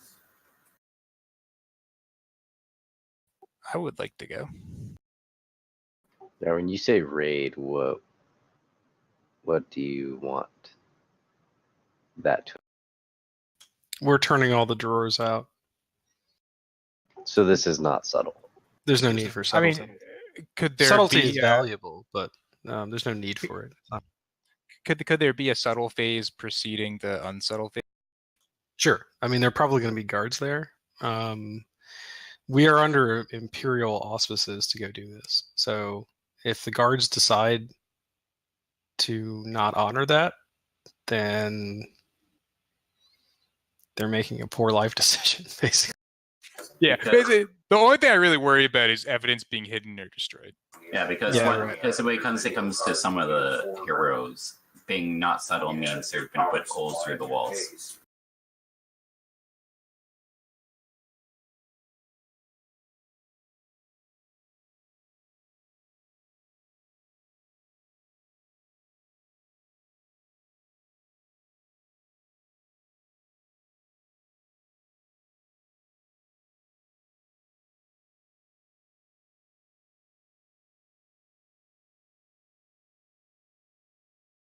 I mean, the cellar entrance is on the outside, I believe, if I remember correctly. I need to double check some stuff with Dave. Yes. Would you want me to come as my knowledge of alchemy, or would you want me to stay here and just in case?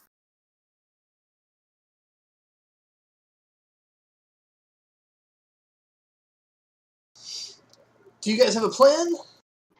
Now that I the don't sun have has an risen? opinion. I don't have an opinion on the tea maker coming with us. As mean as I am. Dave, where was the cellar entrance Around the back of the house. in my map? So it's not. It doesn't require going into the house to get into there. Correct. And was that one of the locations we had a key to, or no? Yes. Okay. So so Heldrin's thing on subtle entrance is to avoid anything. I think we don't necessarily need that, considering I can just approach that entrance. Cool. And then you deal with guards with the front. The only risk would be if Takekamas's wife, who may remain at the manor house or may get drawn out. We're going to find out from a die roll. But if she orders a bottle of wine, then a servant may come down to the cellar to collect the bottle of wine.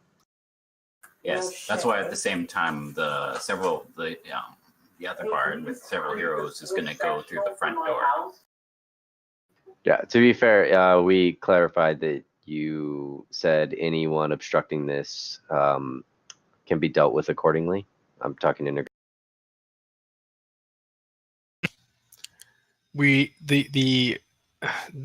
the focus of this endeavor is to secure evidence.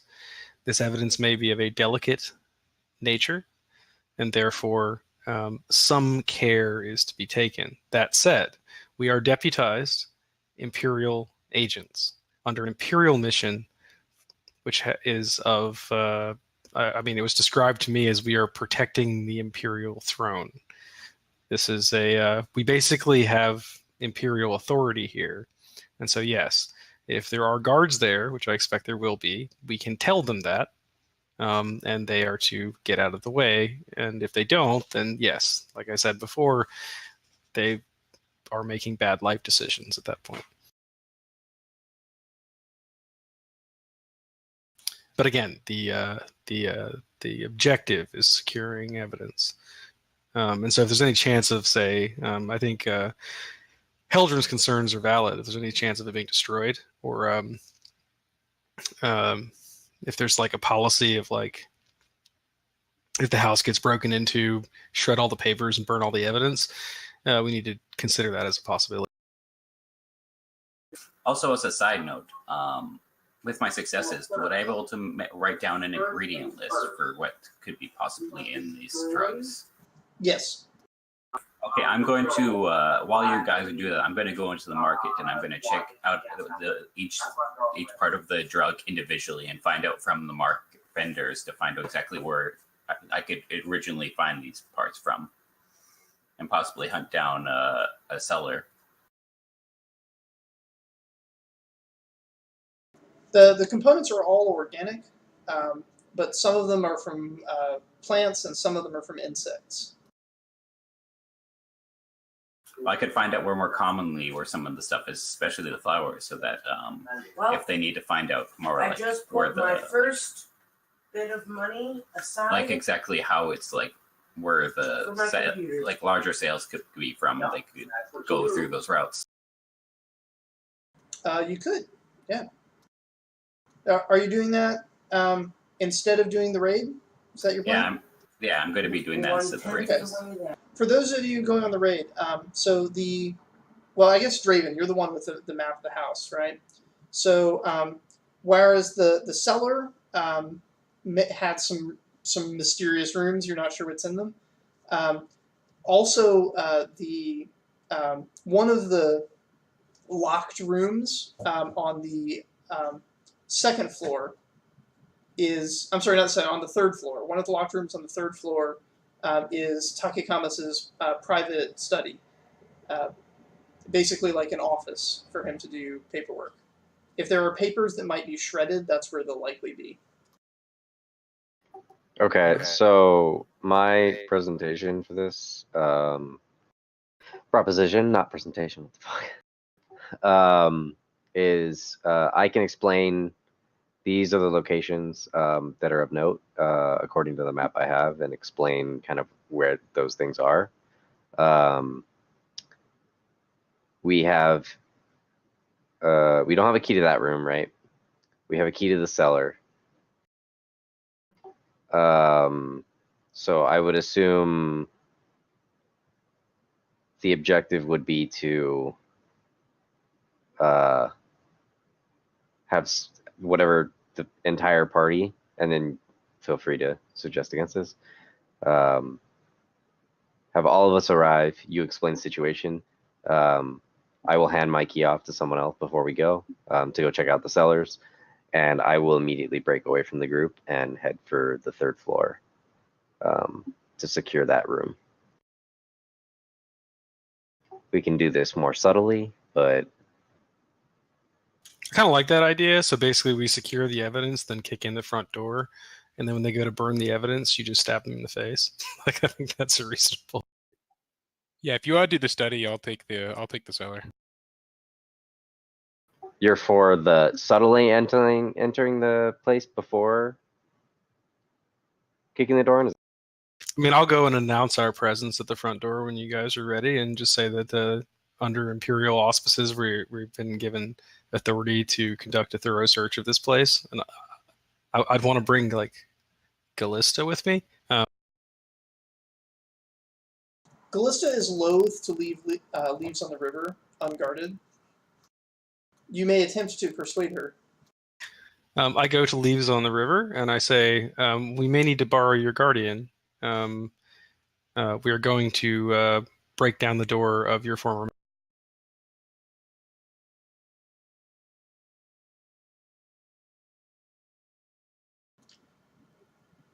She is actually all for this, but with the excitement, you sense it before she even says it, and she says to Glista, "If you see that bitch, stab her through the heart." Referring, of course, to Takayama's wife. Fair enough. I look at Callista and I say, she will be safe with the spirit speakers. And then I look at the spirit speaker, whoever's in charge there, and I say, be careful of your water.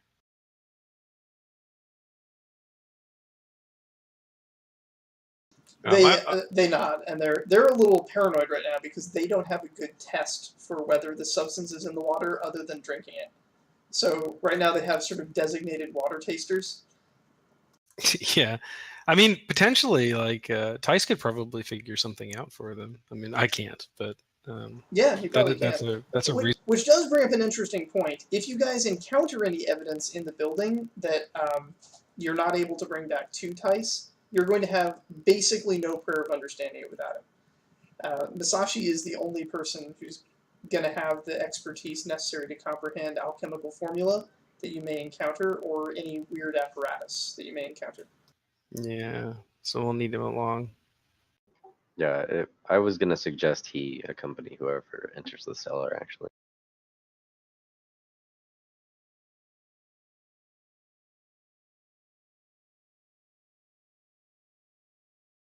Yeah, I think that makes sense. I see. She's at an age where she should be able to understand most, if not Okay. everything. Would we be able to get someone to instead of my place of finding out the ingredients, we could get someone else, like, could we acquisition one to find out, like, to go to the vendors and stuff to find out where all this stuff is? Yeah, you can easily write down a list of what all the ingredients are. You know them. You know what the processes are. From your perspective, it actually seems kind of silly that they would need you, since you already know what the technique is, and you could replicate this yourself if you needed to. Well, yes. Well, the thing is, I'm gonna, like, I want to ask, like, maybe ask the prosecutor to find someone to, like, go to the vendors to find out where potentially this where all these ingredients could be locally or like the spirit speakers can send somebody. The prosecutor is quite busy creating the ruse that's going to get Takikamas away from his manor. Okay. Yeah, I just want someone to go to the marketplace, find out where the major parts of, like, any of all these ingredients can come from, so that we can use, so they can have it as leads for later on. All right. Yeah, the spirit speakers will do a check of the market for the materials. Okay. Then I can come with you guys then.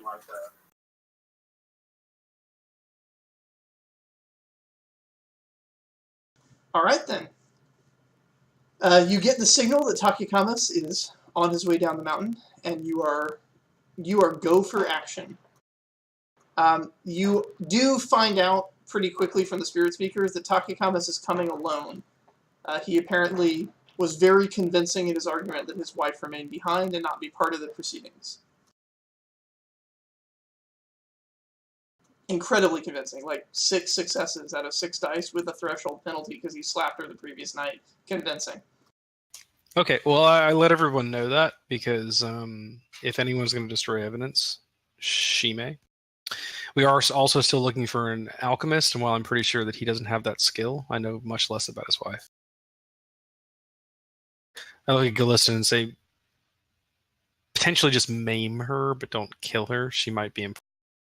And I look over again and I say, I mean, you can kill her later, but right now she's evidence.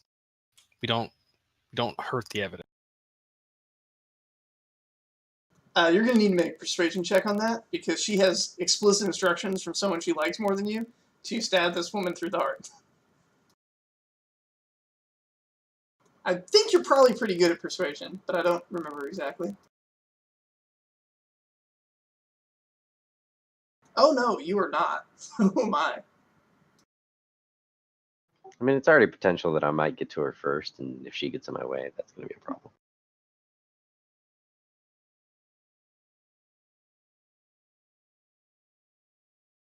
Are you asking us not to kill this person? Well, if Ed wants to persuade her, then Nergui's going to need to roll a persuasion check. I know I'm implying that he also may need to convince. He needs to roll that check against a couple people. I was under the understanding that if someone got in the way, we're fine to do as we need. Yeah, I'm mostly pleading with her with empathy, but I did what I could. She narrows her eyes and says, "No promises." Very well, I understand. Things get hairy. That's Yes. being, Just remember, that's really hard if right any, now. do I mean, not I strike still anyone down that I is still hold the belief offering that one if they're standing down have or that like relationship. not resisting. Try not to Now, strike them down, it's please. come and 'cause go. Yesterday was a really good day. I prefer not amazing. bloodshed when it is not needed. If it comes to crazy shit and I have to talk her down, I'll just tell her that killing her is going to cause harm to leaves on the river, which is completely untrue. But I'll just, because I'm right, and then we can just, that'll diffuse the situation for just a little while until I can just sort of at least get information out, I guess. Tactically, too, Callista is a good person to keep at a distance. Her gigantic spear is not her only weapon. She also has that bow and arrow that's the size of a siege crossbow. Yeah, and she's not a murderer when it comes to it. I mean, she's like, No, you know, no. she's not gonna. Actually, no, she just like straight up fired the first shot at that general dude, didn't she? 100%. Okay, maybe she is just.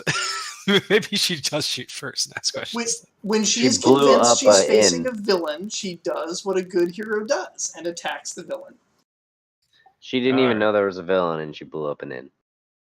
God damn it. Yeah, she heard That was me. she heard Draven whispering in the dark and was afraid that somebody was threatening her bard who was sick, and so just knocked the top floor off of an inn. All right, I'll try and handle Callista as best I can. I was like, really, all I've got is performance and propriety. Those are really very useful for this. And unfortunately, both bards have been sent off to do other things. Yeah, that's fine. Did someone say persuasion and empathy? I just tell you guys, like, get the evidence, because Callista's going to destroy everything in her path. I'm also proficient in persuasion and empathy. Yeah, but we need you down in the cellar for the alchemy set. It's weird for us to convince her to do stuff.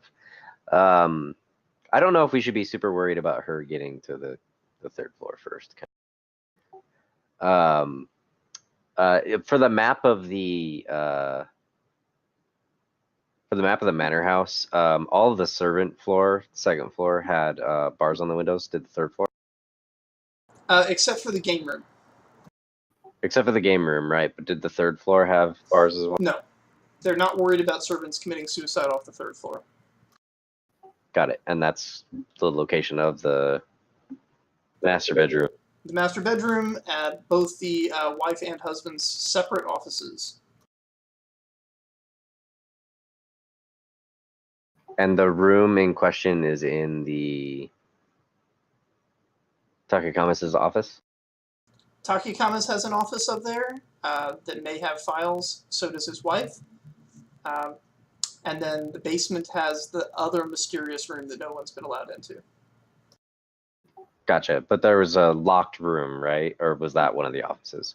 Oh, there was a locked room on the second floor that was just a supply closet. You have the key to that, and you use that to get the container that you ended up putting the yellow powder into. Because it was faster to do that than to make you roll.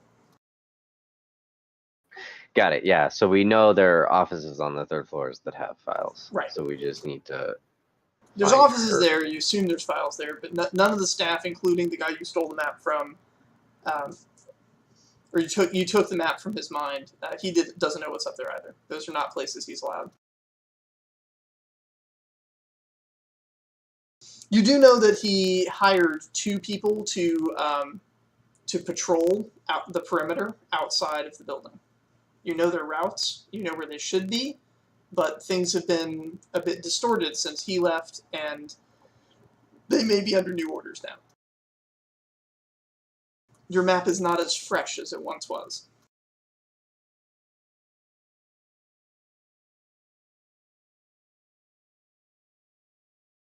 So, where is everyone deploying? We'll start with you, Troy. Okay. Depending on how they hit the house, if we're still going under the assumption that you'll march on the house with some sort of presence, meaning more than a couple of you, that should distract any wayward guards, no matter their new routines. And then I'm probably going to just try to enter the third floor from the outside in the opposite direction. Okay.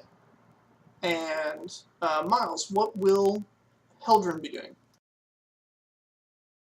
What direction is Heldren approaching the situation from? Well, I've got the key to the cellar door. So the cellar exit is around back on the outside, right? Correct. So I'll just... I should just be able to approach from the back and just go directly in. Excellent. Nergui.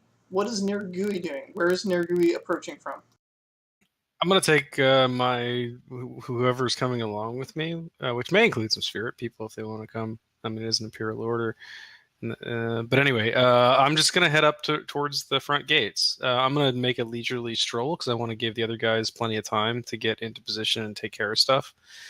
But I want to be close enough behind that I can pick up the pace if I have evidence that like one of them got spotted and needs support, kind of deal. But I want to get. Basically, my entire goal is to create a distraction once I'm pretty sure that they've had enough time to get themselves into position. And Masashi, which group are you with, or where are you positioning yourself? I'm going in the cellar door, it sounds like. Yeah, I advise that the 3 of us go together, and I will use my knowledge of the guard routes as they're entering. My assumed knowledge of the guard routes. Okay. And then as soon as they're at the cellar, I'll break away and just start going up the house. So the presumed knowledge of the guard routes has been changed. The guards are no longer patrolling, but are actually standing guard. One at the front door and one at the cellar entrance.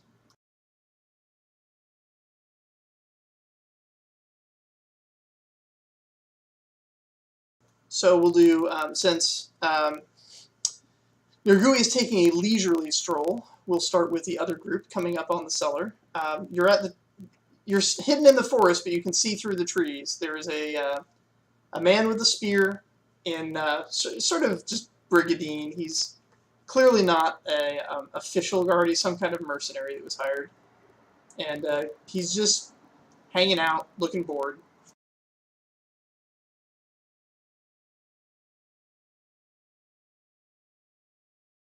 All right, about how far is he from the tree line? It's a very foresty mountain, so the trees actually come up pretty close. But yeah, I'd say 30 feet from the tree line. And is his back exposed in any way? Like, is there any way we could get at his back? His back is to the cellar itself. If you were already on the roof of the building, his back would be exposed to you. Currently, you are in a forest.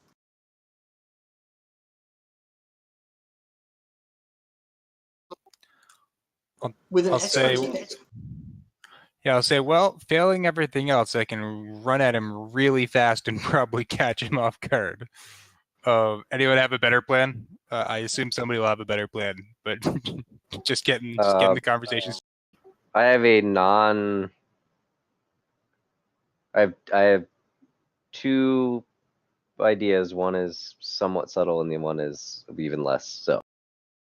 One is you come out in the clearing to draw the attention, and I take that opening. The alternative is we can maybe test out how this staff works. I'm somewhat curious to see if I were to try to cut down a tree and then apply its magics to it, if I could get that tree to grow at an accelerated rate horizontally.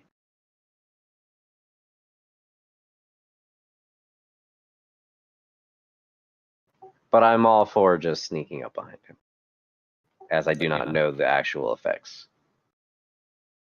You do also know, although I'm not sure you want to take this route, that there is a ladder that goes from the cellar up vertically through all of the little poop chutes from the toilets at the various floors. You're not supposed to be able to access the other floors through that area, but a good strong kick would knock the wood out and you'd be able to get in. So if you got into the house some other means, you could then go down into the cellar without ever going through the cellar entrance.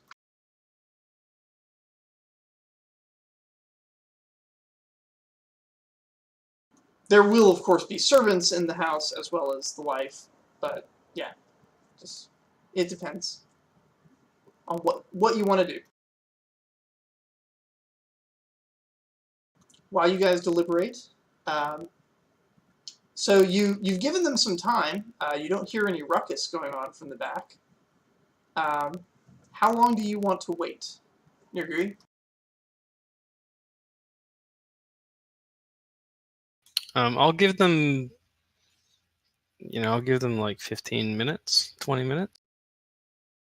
Okay. I mean, I'm pretty convinced that Draven is stealthy enough to kind of do whatever the fuck he wants. I'm not as convinced that Heldren is, but I'm convinced that they're both probably stealthier than I am, and that they know what they're doing. I trust them.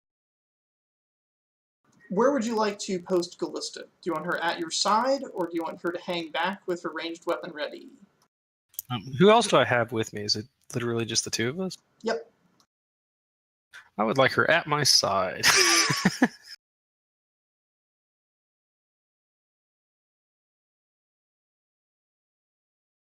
All right. So, team backdoor. So, I have an idea. I'm gonna pull out one of my pair of my scissors, and I'm gonna cut up my robes a bit, and I'm going to I don't know how this is gonna work, but I'm gonna take some of my berries, my red berries, and I'm gonna start mushing them in areas with a little bit of dirt, and I'm going to just okay, follow my lead as I I'm gonna with full performance, I'm gonna sort of stagger out of the bushes, face first into the ground, just groveling, oh, help! I've been attacked. Make it empathy plus performance.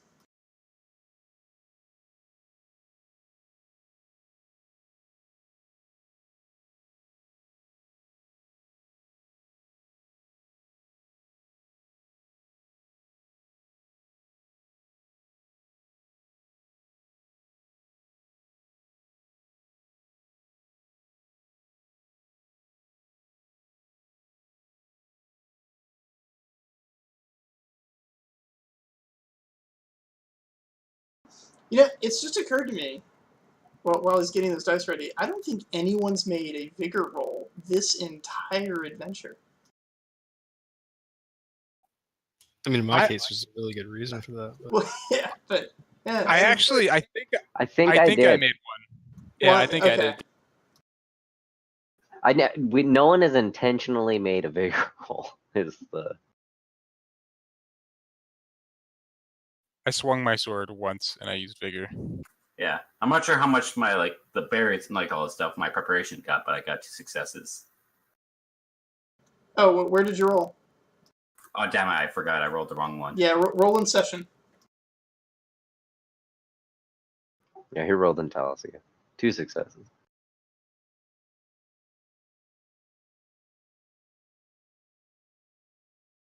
So just re-roll, or should I just copy and paste?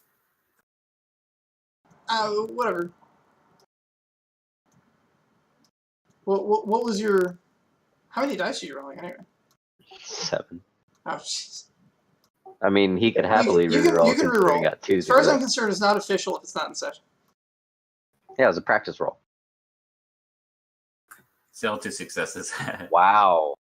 All right, Uther really wants you to fail that. Yeah, So Uther's pretty emphatic about it. So at first he's like, "Oh shit, are there bears?"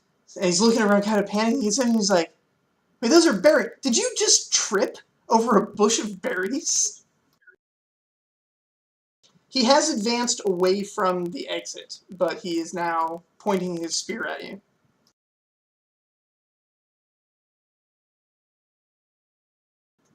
Your teammates, though, can certainly try and take advantage of the situation if they wish. I'd like to approach from the opposite direction of where Draven is, because I intend to get his attention. So just to kind of expose his back. And I'll say, where'd you go off to? And I'm going to pose as the guy who beat him up. I'll say, where'd you get off to? Give me back my berries.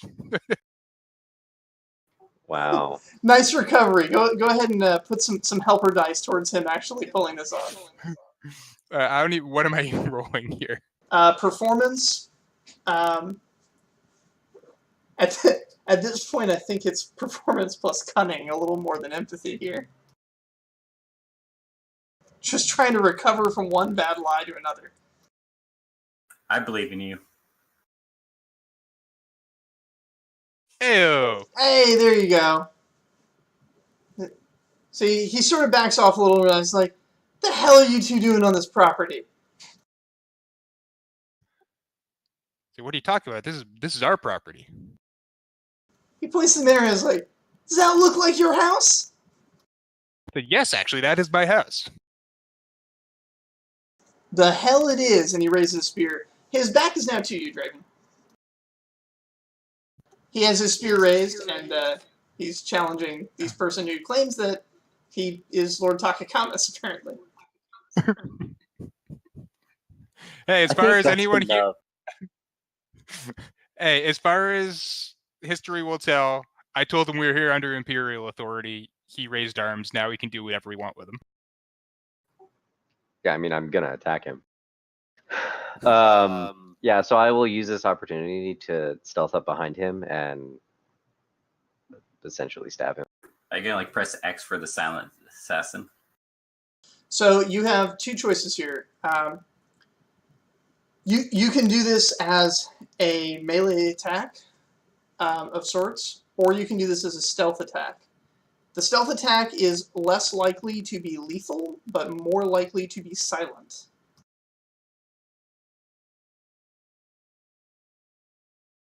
Meaning getting your hand over his mouth or in some way preventing him from crying out and calling for reinforcements, etc.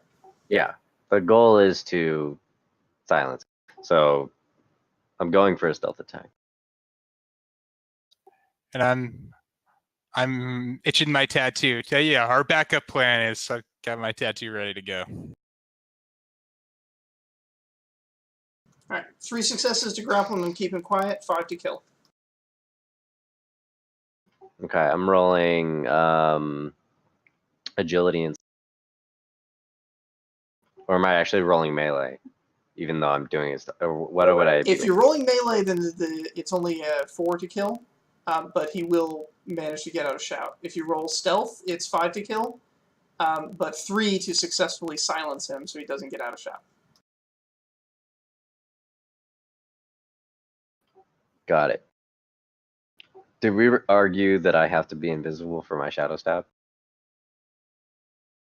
It says I broke down unnoticed. His back is to you. He has no idea you're there. Yeah. He's thoroughly distracted by 5 dice worth of distraction. Okay, so I'm coming at him fully unnoticed, so I should be able to push in for Shadow Stab. Yes. So that's Burna's stealth for 4 successes. Oh, Okay. There goes this guy. and then I roll my agility. So I'll roll my agility with. If you get even 1 success on your agility, he's dead. Which I actually think I have to.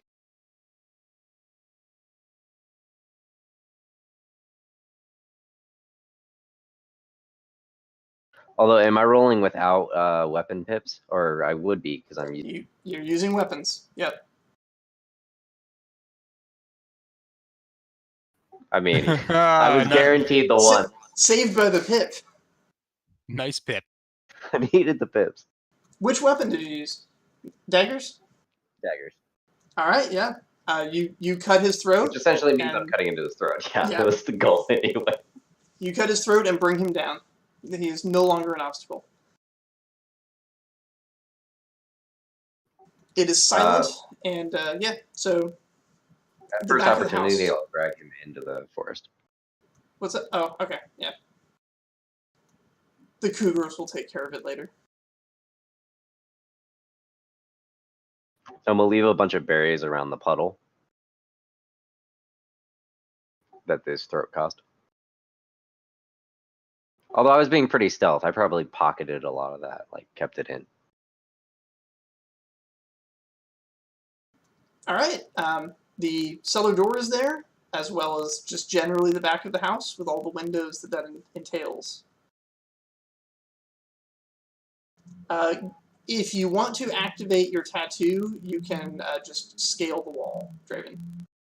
That is my goal. How much stamina would I need to burn to get to the 3rd floor? Because I know I 1. need to. 1 I can scale and just attach as soon as I need to. Yeah, the roots will just kind of grow out of your fingers and hold you onto the wall, and you just climb on up. Okay. Then I will advise them to deal with the cellar, and I will head up. And how far is the center? Is the locked door that we're going for from the back entrance?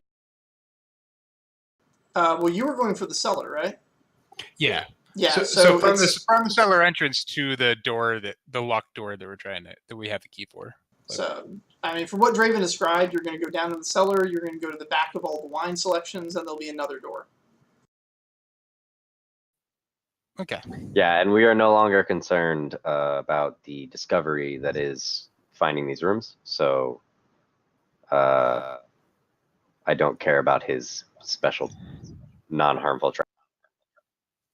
Yeah. So I'm going to show my tattoo to Komi, and then I'm just gonna get to the cellar door as quickly as possible. Okay. Yeah, you unlock the cellar door because it's right in front of you, and then just in a blur of really old, expensive wine bottles, you are at the back of the cellar where there is another door. You can just straight up like crash into it and knock it in if you want at that speed. Well, I have the key to unlock it anyways, right? You have the key to unlock the cellar door, and then Oh. once in the cellar, there's a bunch of wine, and then at the back of that room, there's another door. Okay, yeah, I'd like to just... There's also a ladder that leads up that smells awful. Actually, I don't think I would like to crash through that door, because there might be something delicate on the other side of it.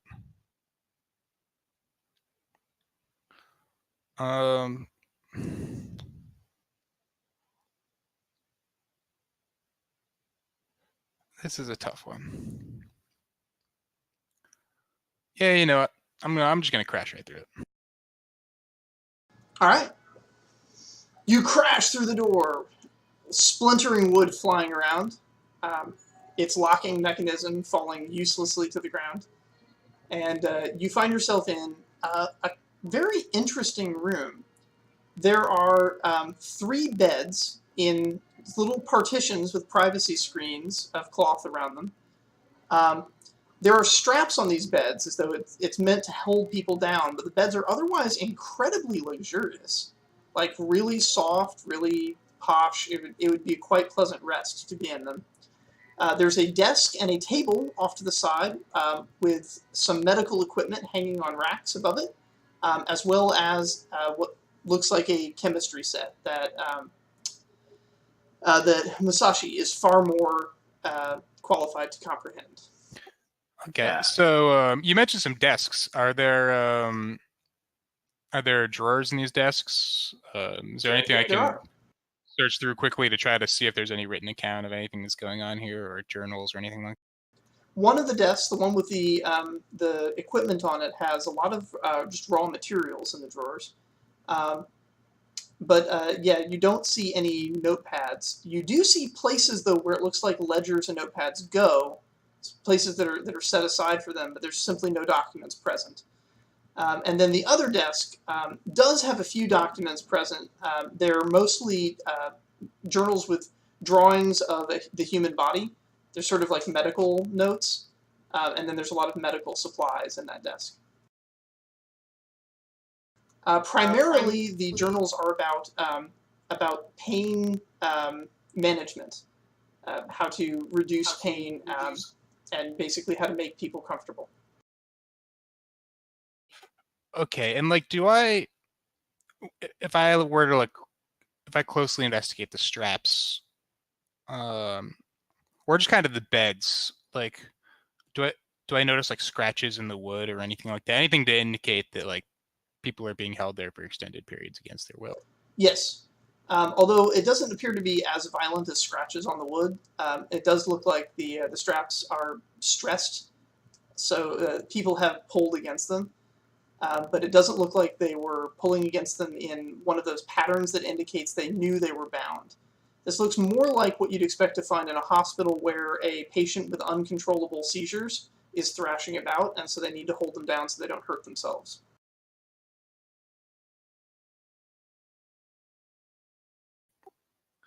Okay, and are there any other entrances to this room? I'd assume no. No. Are there any like decorations on the wall or anything like that? There's some charts, but again, they're sort of medical charts. This is where the parts of the body are. Don't stab the special bits.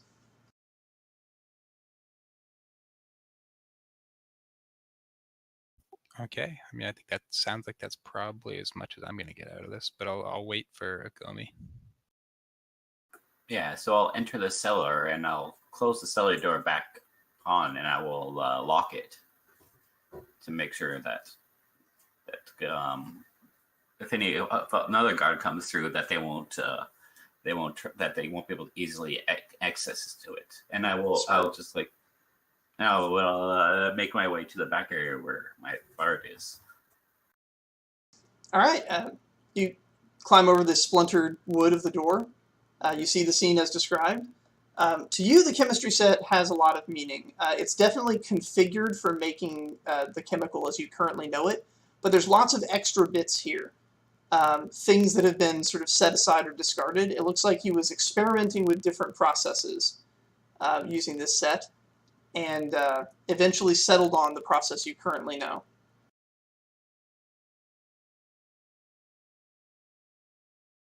I'm guessing there's ingredients to make it here. Yes, there are. There's no instruction book or recipe as to how to make it, but all of the correct ingredients are in the drawers in the correct proportions. So, are we supposed to extract this stuff, or are we just supposed to keep it here? Because the raid is, you take it, right? Since you just said they don't really care about getting convictions anymore, so much as they just want to protect the Empire by getting this stuff out of their hands, right?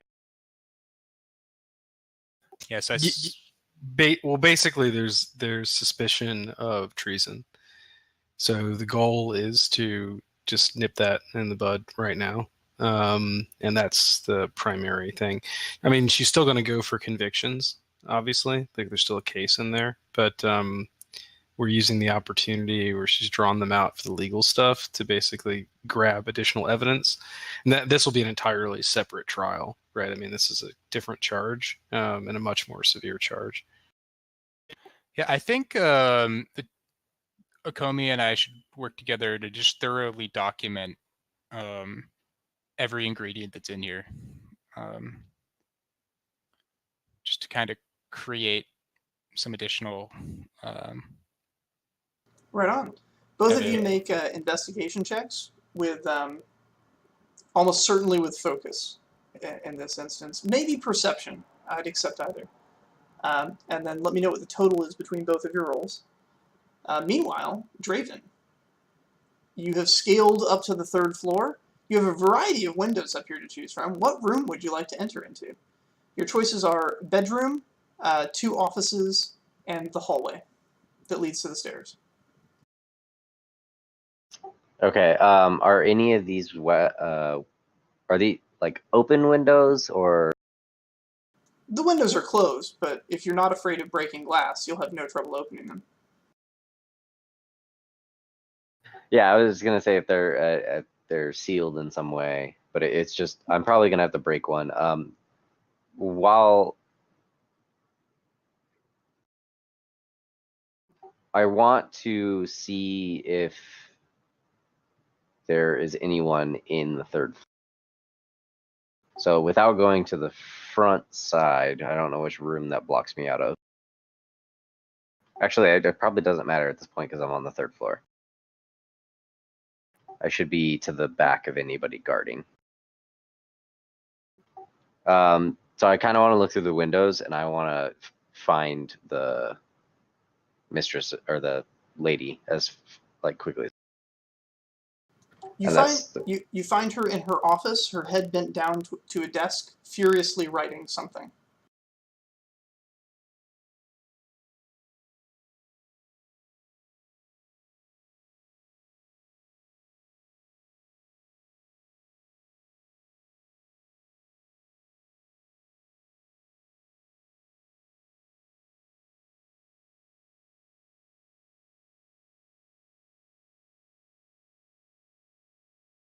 Okay, that's probably not a problem.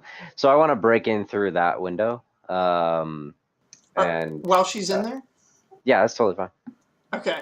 You're not going to wait for Nergui to summon her and distract her down to the lower floor? This depends on whether or not we discuss that as an actual.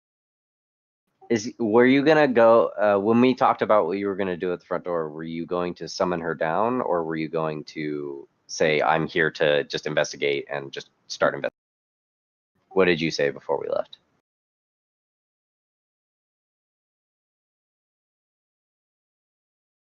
If Ed is there. Ed? Yeah. Troy was asking you a question.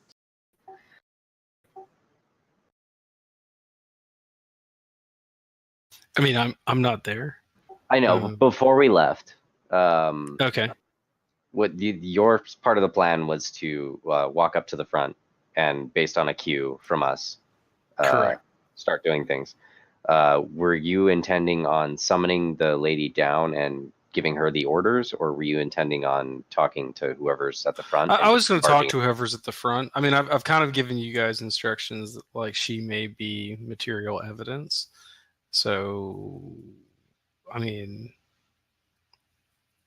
killing her might not be the best idea, but I haven't specifically forbidden anything, I guess. But yeah, I was going to go. I mean, I'm going to go to the front door and ask for, I mean, it's only reasonable to basically serve the papers to the guards and then say that, and I would expect them to go retrieve whoever is in charge of the house. That would make sense. I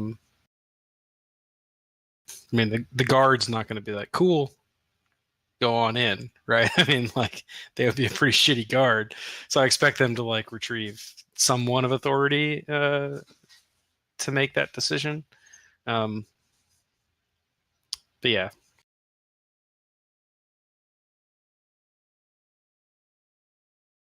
I mean, I'm not there, but, you know, whatever she's writing, like, probably grab that. Maybe let her finish. Okay, so our ignoring that part because that's helpful to me in the moment. Based on that, I would not want to. I would know that as soon as he approached the house, it would result in guards coming to that floor. So I don't want to enter until she has left. So I want to, if I can, I want to, if the windows can be opened from the outside, I want to enter the Takakamis's room stealthily. If I can't do that, I want to just adhere to the wall outside of her chamber and wait until she leaves. Without the use of magic, you're pretty sure that you would at least make the sound of breaking glass, opening one of the windows. But you can wait, and she will be distracted shortly. All right, the 15 minutes has passed, and you're ready to make your approach. All right. I just go up to the front gate politely. I assume there's a guard post. There is. I say, "Hello, sir. I want to begin this discussion by saying that we have no ill will towards you or the members of this house. I am a representative of the Imperial Court. This is my associate, who's here as a deputized Imperial agent, and we have orders to conduct a search on these premises under Imperial rulings." And I hand him a sheaf of paper.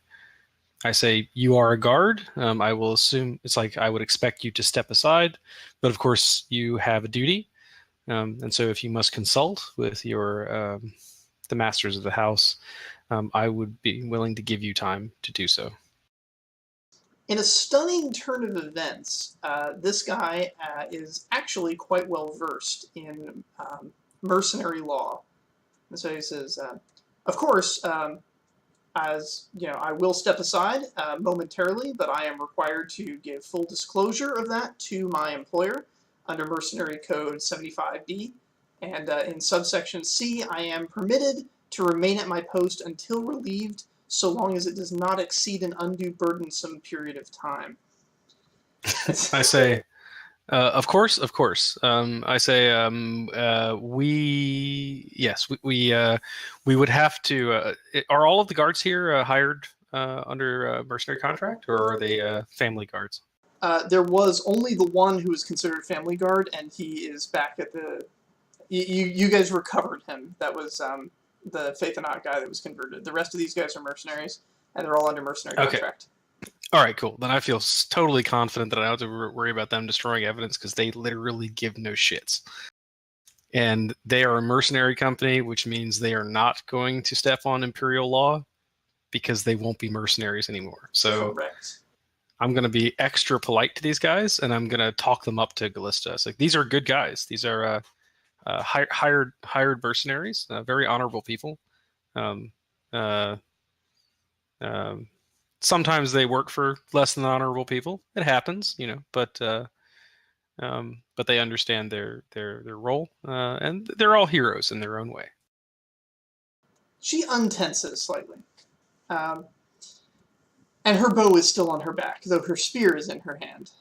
The guy then turns around, opens the door, and calls up to the lady of the house. Says, "Lady Takakamis, Imperial agent is here to speak with you.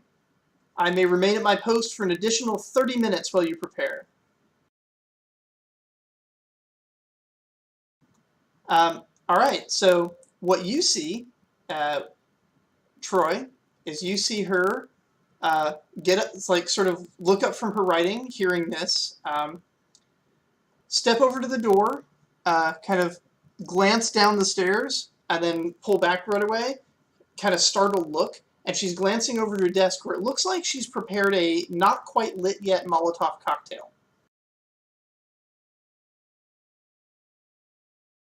It's a wine jug with a rag stuck in it next to a candle. It hasn't been lit yet, but she's eyeing it right now.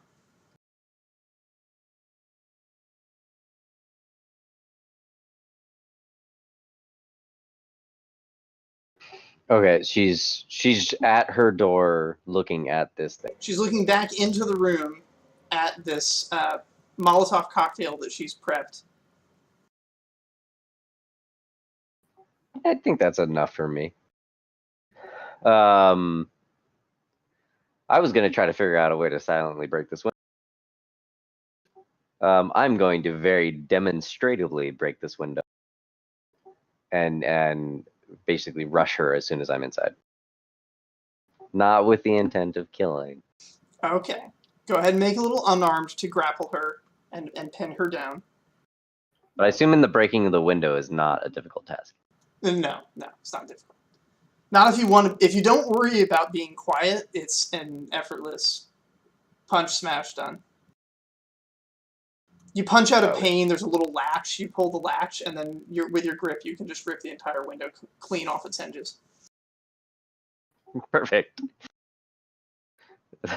That should inspire some fear. So this is an unarmed and vigor for the grapple, or?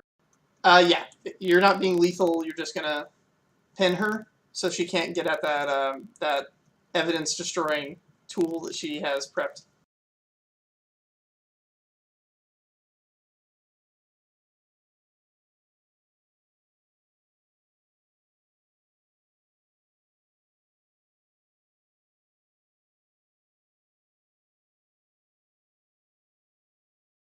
All right, and this qualifies fine on my own because I'm.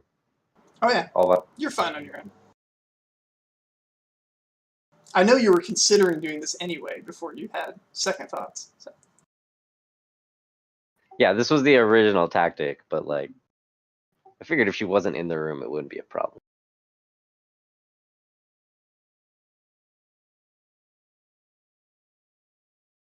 Two successes. All right, yeah. She is an unarmed, untrained, non-professional combatant. So you pin her down, you have her restrained. The commotion is heard from below. The guard is a little conflicted. He hears the sound of breaking glass. And he says, he thinks about it, because from his perspective, that might be her setting off that Molotov. And so he decides he's going to stand aside and let you pass, Ed. I say, thank you for your discretion, sir. I was like, there is some possibility. We were concerned that evidence might be destroyed. I'll see to it that no harm comes to the lady of the house. Given that this is your company in this house, we appreciate your cooperation, and I will see to it that you're commended for your cooperation. And I step past with Callista. All right. At the top of the stairs, head towards where the commotion was. Yeah, at the top of the stairs, you find that Draven has pinned the lady of the house to the ground. There's a window broken, and there is an unlit Molotov cocktail standing next to a candle inside her office. All right, I'm going to move the Molotov cocktail away from the candle, and I'm going to inspect the office. I'll point out what she was currently writing on. I'm assuming that was still laying. Yes. I'll go ahead and read that. And I'll somewhat keep me between the lady and Callista based on earlier conversation. I'll pick that up to read it, but then I'll also, while I'm kind of picking it up, I'll speak to her and I'll say, Madam, it looks like you were attempting to destroy evidence. We are here under, I should inform you that we are here under an imperial warrant to search this premises. We do not need your permission to do so. And the mercenary company that is currently guarding your house has kindly agreed to respect the authority of the Imperial Order. If you have nothing to hide, there will be no concern, and we'll be out of your way. I will try my best to make sure that your house is not damaged and nothing is unduly inconvenienced. I look over and I said, "We'll pay for that window." She says, "Do what you want. That bastard deserves what he gets." Looking at the note, you can see it appears to be a note she's writing to her sister, describing the abuse that she received at the hand of her husband the previous evening, and how she's had it with his insolence and incompetence, and she will be leaving and moving to live with her sister in another province. Upon reading that, I say, we are here under an imperial order to investigate your husband. Is there anything that you would be willing to inform us of to make this process easier? Yes, he told me to burn his files if anyone came. He left that sadly expensive bottle of wine that he never properly drank, and told me to light it on fire and throw it into his office if anyone came. Well, I thank you that you did not do that. That would put you at odds with the imperial mandate for destroying evidence that may be important to this. To think that I would ever do a favor for such a beast. Of course, of course. Your cooperation is commendable. And I go into his office and start grabbing files.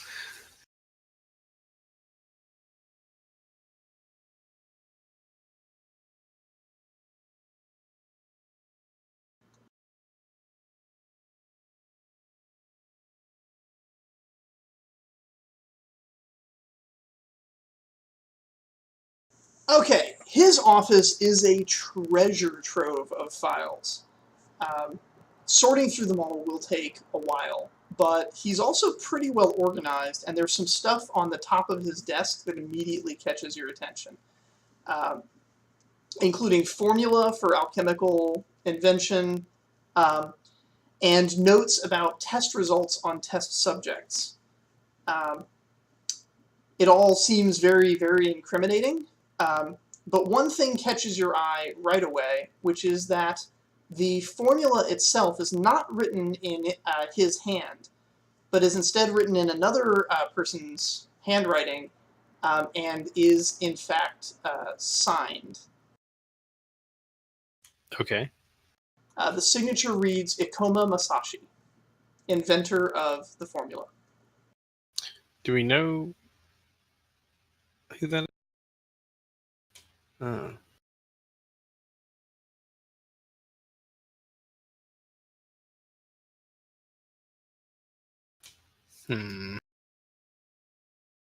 Uh-oh.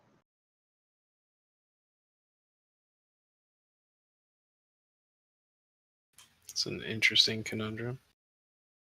Well, collect all of that information.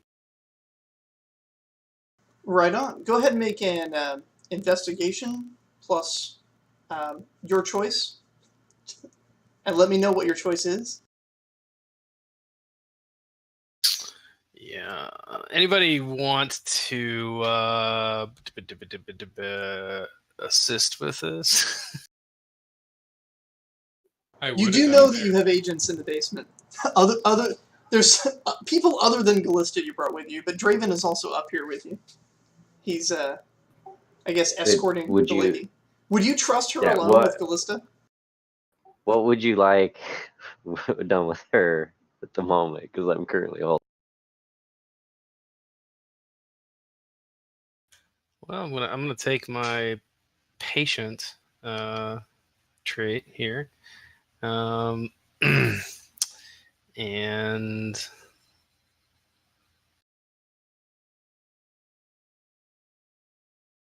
yeah, I'll go with focus. Okay. I'm gonna take my time. I'm not in a rush at the moment. It's still not really that great. Okay, well. There it is. It is not a failure. It is not a failure. That is correct. So you have gathered the information. From what you can tell, the dates are on almost everything are from a very long time ago. Almost 20 years ago. In some cases more than 20 years ago. It looks like whatever experiments were done to figure out this formula, they basically stopped around that time, and he's just been sort of riding out having the formula since then. There's some documents and paper trails about other things, financial movements, him being, bribed by people, but it mostly looks like he's just been repeating the formula by rote, not actually understanding what it is or does for the past 20 years. That all invention and experimentation kind of ended back then.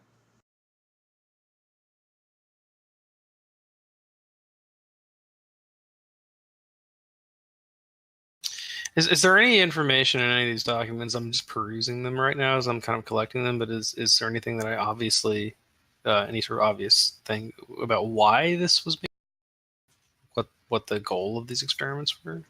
No. There's a lot of information here, and you're being very thorough, but you're not picking up on the details enough to understand the why. That's fair. I mean, I'll collect all of this, put this into my scroll backpack.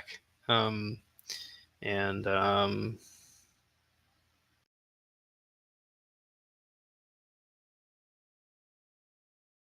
I'll look over at Draven and also at the lady and say, I think I've collected all of the important files. And I was like, lady, are there any hidden drawers or locations that you might be aware of?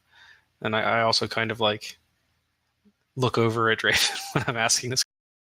I'm a mere scholar. I'm not very effective at these sorts of raids. Says, I think he keeps a hidden bottle of something wicked in there. I don't know what. But I always drink from the pantry, as a proper lady should.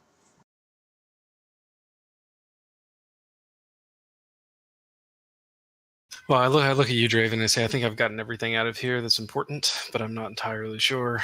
I guess I should go check on what's happening in the basement. I also inform you of the signature on that letter. I say, I don't know what this means. Maybe you do. I do not, other than that he travels with us, so we have probably some questions to ask. I can try looking up here more. What should we do with her for now? I don't think she's a threat. I look at her and say, are you a threat? Goodness, no. I'm a lady of high standing. You know, the mercenaries are standing down, so I think we're generally okay here. We have control of the house. So I'm not too concerned. I guess just let her go her way. I look around for Galista, and I'm just like, Galista might like tear her head off or something. So maybe it's best if I look at her like, maybe it's best if you retire to your study or something. You can easily just close the door and bar it if you want to keep her confined. Okay, that's fair. Yeah, I would say escort her to her bedroom probably, and then block her in. Okay, and then I'll go with Draven to the basement. Draven, did you say you wanted to examine the room before you went down? Yeah, if I can, just from the standpoint of I've already seen kind of some of the secrets in this place with floorboards and stuff. Yeah, go ahead and make your investigation check. And that'll be... What am I pairing that with? He's already taken kind of the slow approach, but... You'll get different kinds of results depending on what you pair it with. My idea is I'm looking for the hidden compartments and stuff like that. So is that perception? Or is that cunning on the place of thinking where people would put them? Either would work. But they will probably yield a different kind of answer.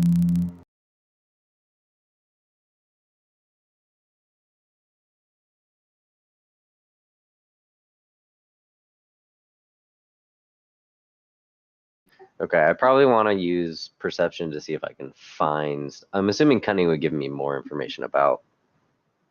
Cunning will probably give you more information about motive, the psychology of the people involved.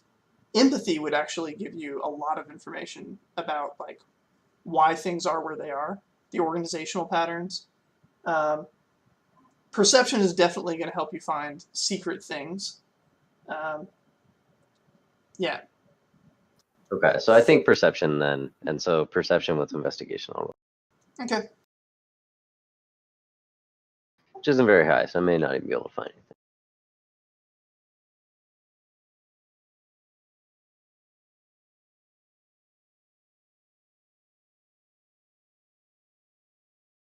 Yeah, just one success. You find a hidden drawer with a bottle of a very strong liquor in it. This is not the I'm having a nice, little nightcap. This is the I'm depressed, my life is spiraling out of control, and I want to just knock myself unconscious kind of liquor. This is pure grain alcohol, devastate your brain liquor.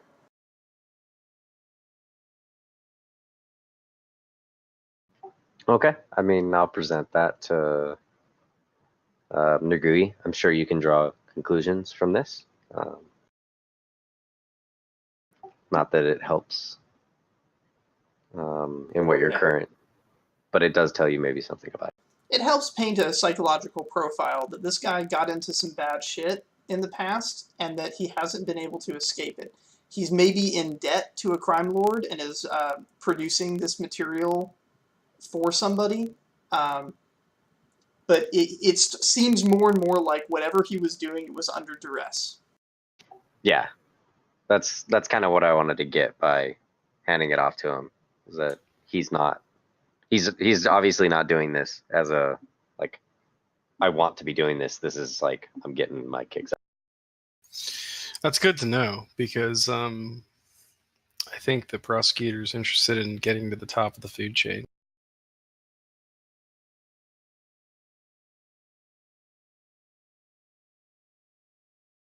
She is very interested in that, yes. Yep. All right. All right, so you meet up with the crew in the basement to discover what they found, which is, some kind of medical facility. Yes, indeed. With super comfy beds. Yeah, whoever was doing this, they definitely found out how to make the ingredients here, but we haven't found any information about the actual recipes or anything. I take out the recipe that I found and sit it down in front of the group and say, can anyone explain this? It may be difficult to explain. Well, yeah, that's the ingredient here and here and here, and it's unmistakably your handwriting.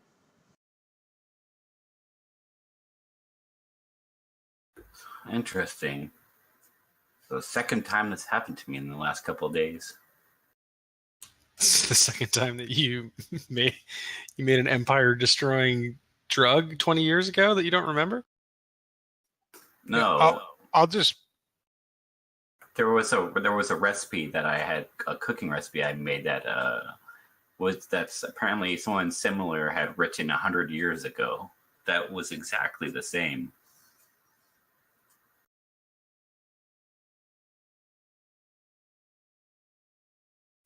Yeah, I'll point out here that we have observed one other Faythen'oc hero who seemed to have been coerced into someone else's service. You might have to speak to the spirit doctors. They might be able to go into and check.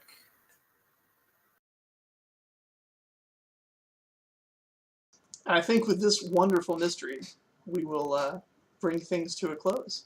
As I'm pretty sure you're kind of wrapped up here. Is there anything else you guys wanted to do before heading back? Just double checking. Right on. So yeah, go ahead and do closing ceremony, and we'll pick up with this in 2 weeks. 2 weeks. Okay, I'd like to give one to Echelon for making sure that he got every single piece of evidence, even like running over to the prosecutor in the middle of the night to like give her the evidence and lowdown. I'd like to give one to Marlowe for following my ridiculous gig of jumping out of the bushes covered in berry juice. And I'd like to give one Kite for basically stopping the lady from burning the house down.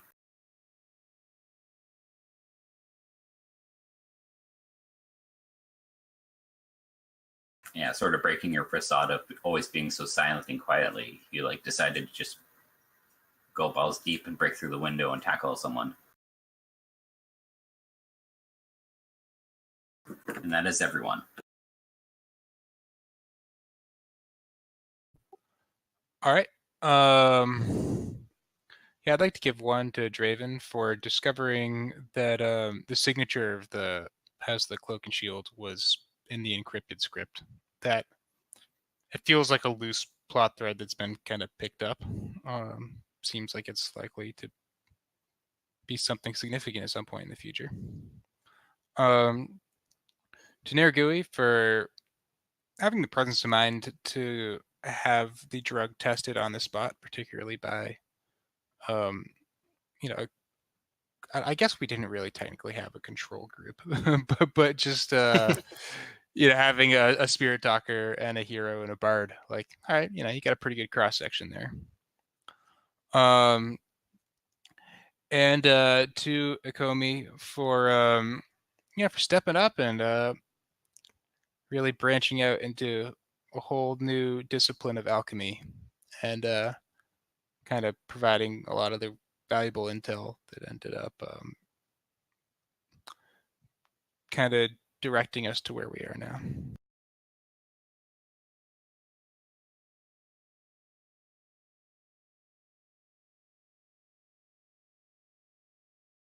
I can go. Hildren, definitely for running through the door. That was great. I'm not sure how you would have gotten into it. I'm sure there could have been some way to deal with the lock mechanism, but I think it was still the most cinematic to imagine. Like, you really didn't need to like sprint down this hallway. You were unnoticed, and you just went straight through the door. Masashi for trying to figure out the alchemical properties of something and deciding that you're okay with tasting it as a way to figure that out, and knowing that like this could do whatever, and it didn't. It's like, but more pips. But no, that was a really fit your character. And then Nergui getting everything set up for the raid.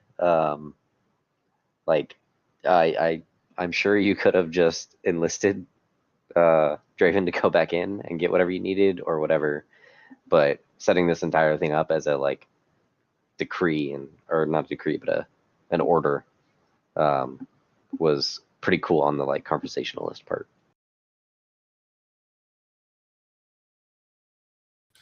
Cool. Yeah, to Masashi for inventing the problem that unknowingly inventing a problem 20 years ago, apparently, that is now facing us today, and having me have to have a very difficult discussion next session with the lawyer. To Draven for getting in there, and most importantly for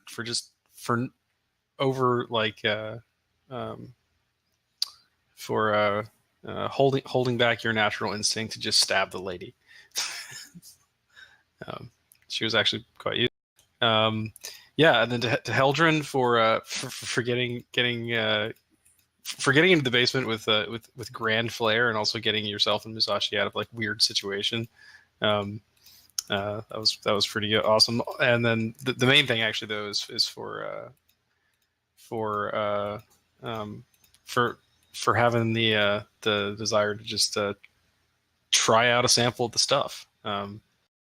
I wasn't really sure what it would do to a bard. I was somewhat concerned that it would make things crazy, but if it makes you stronger, that would be interesting, I guess. So.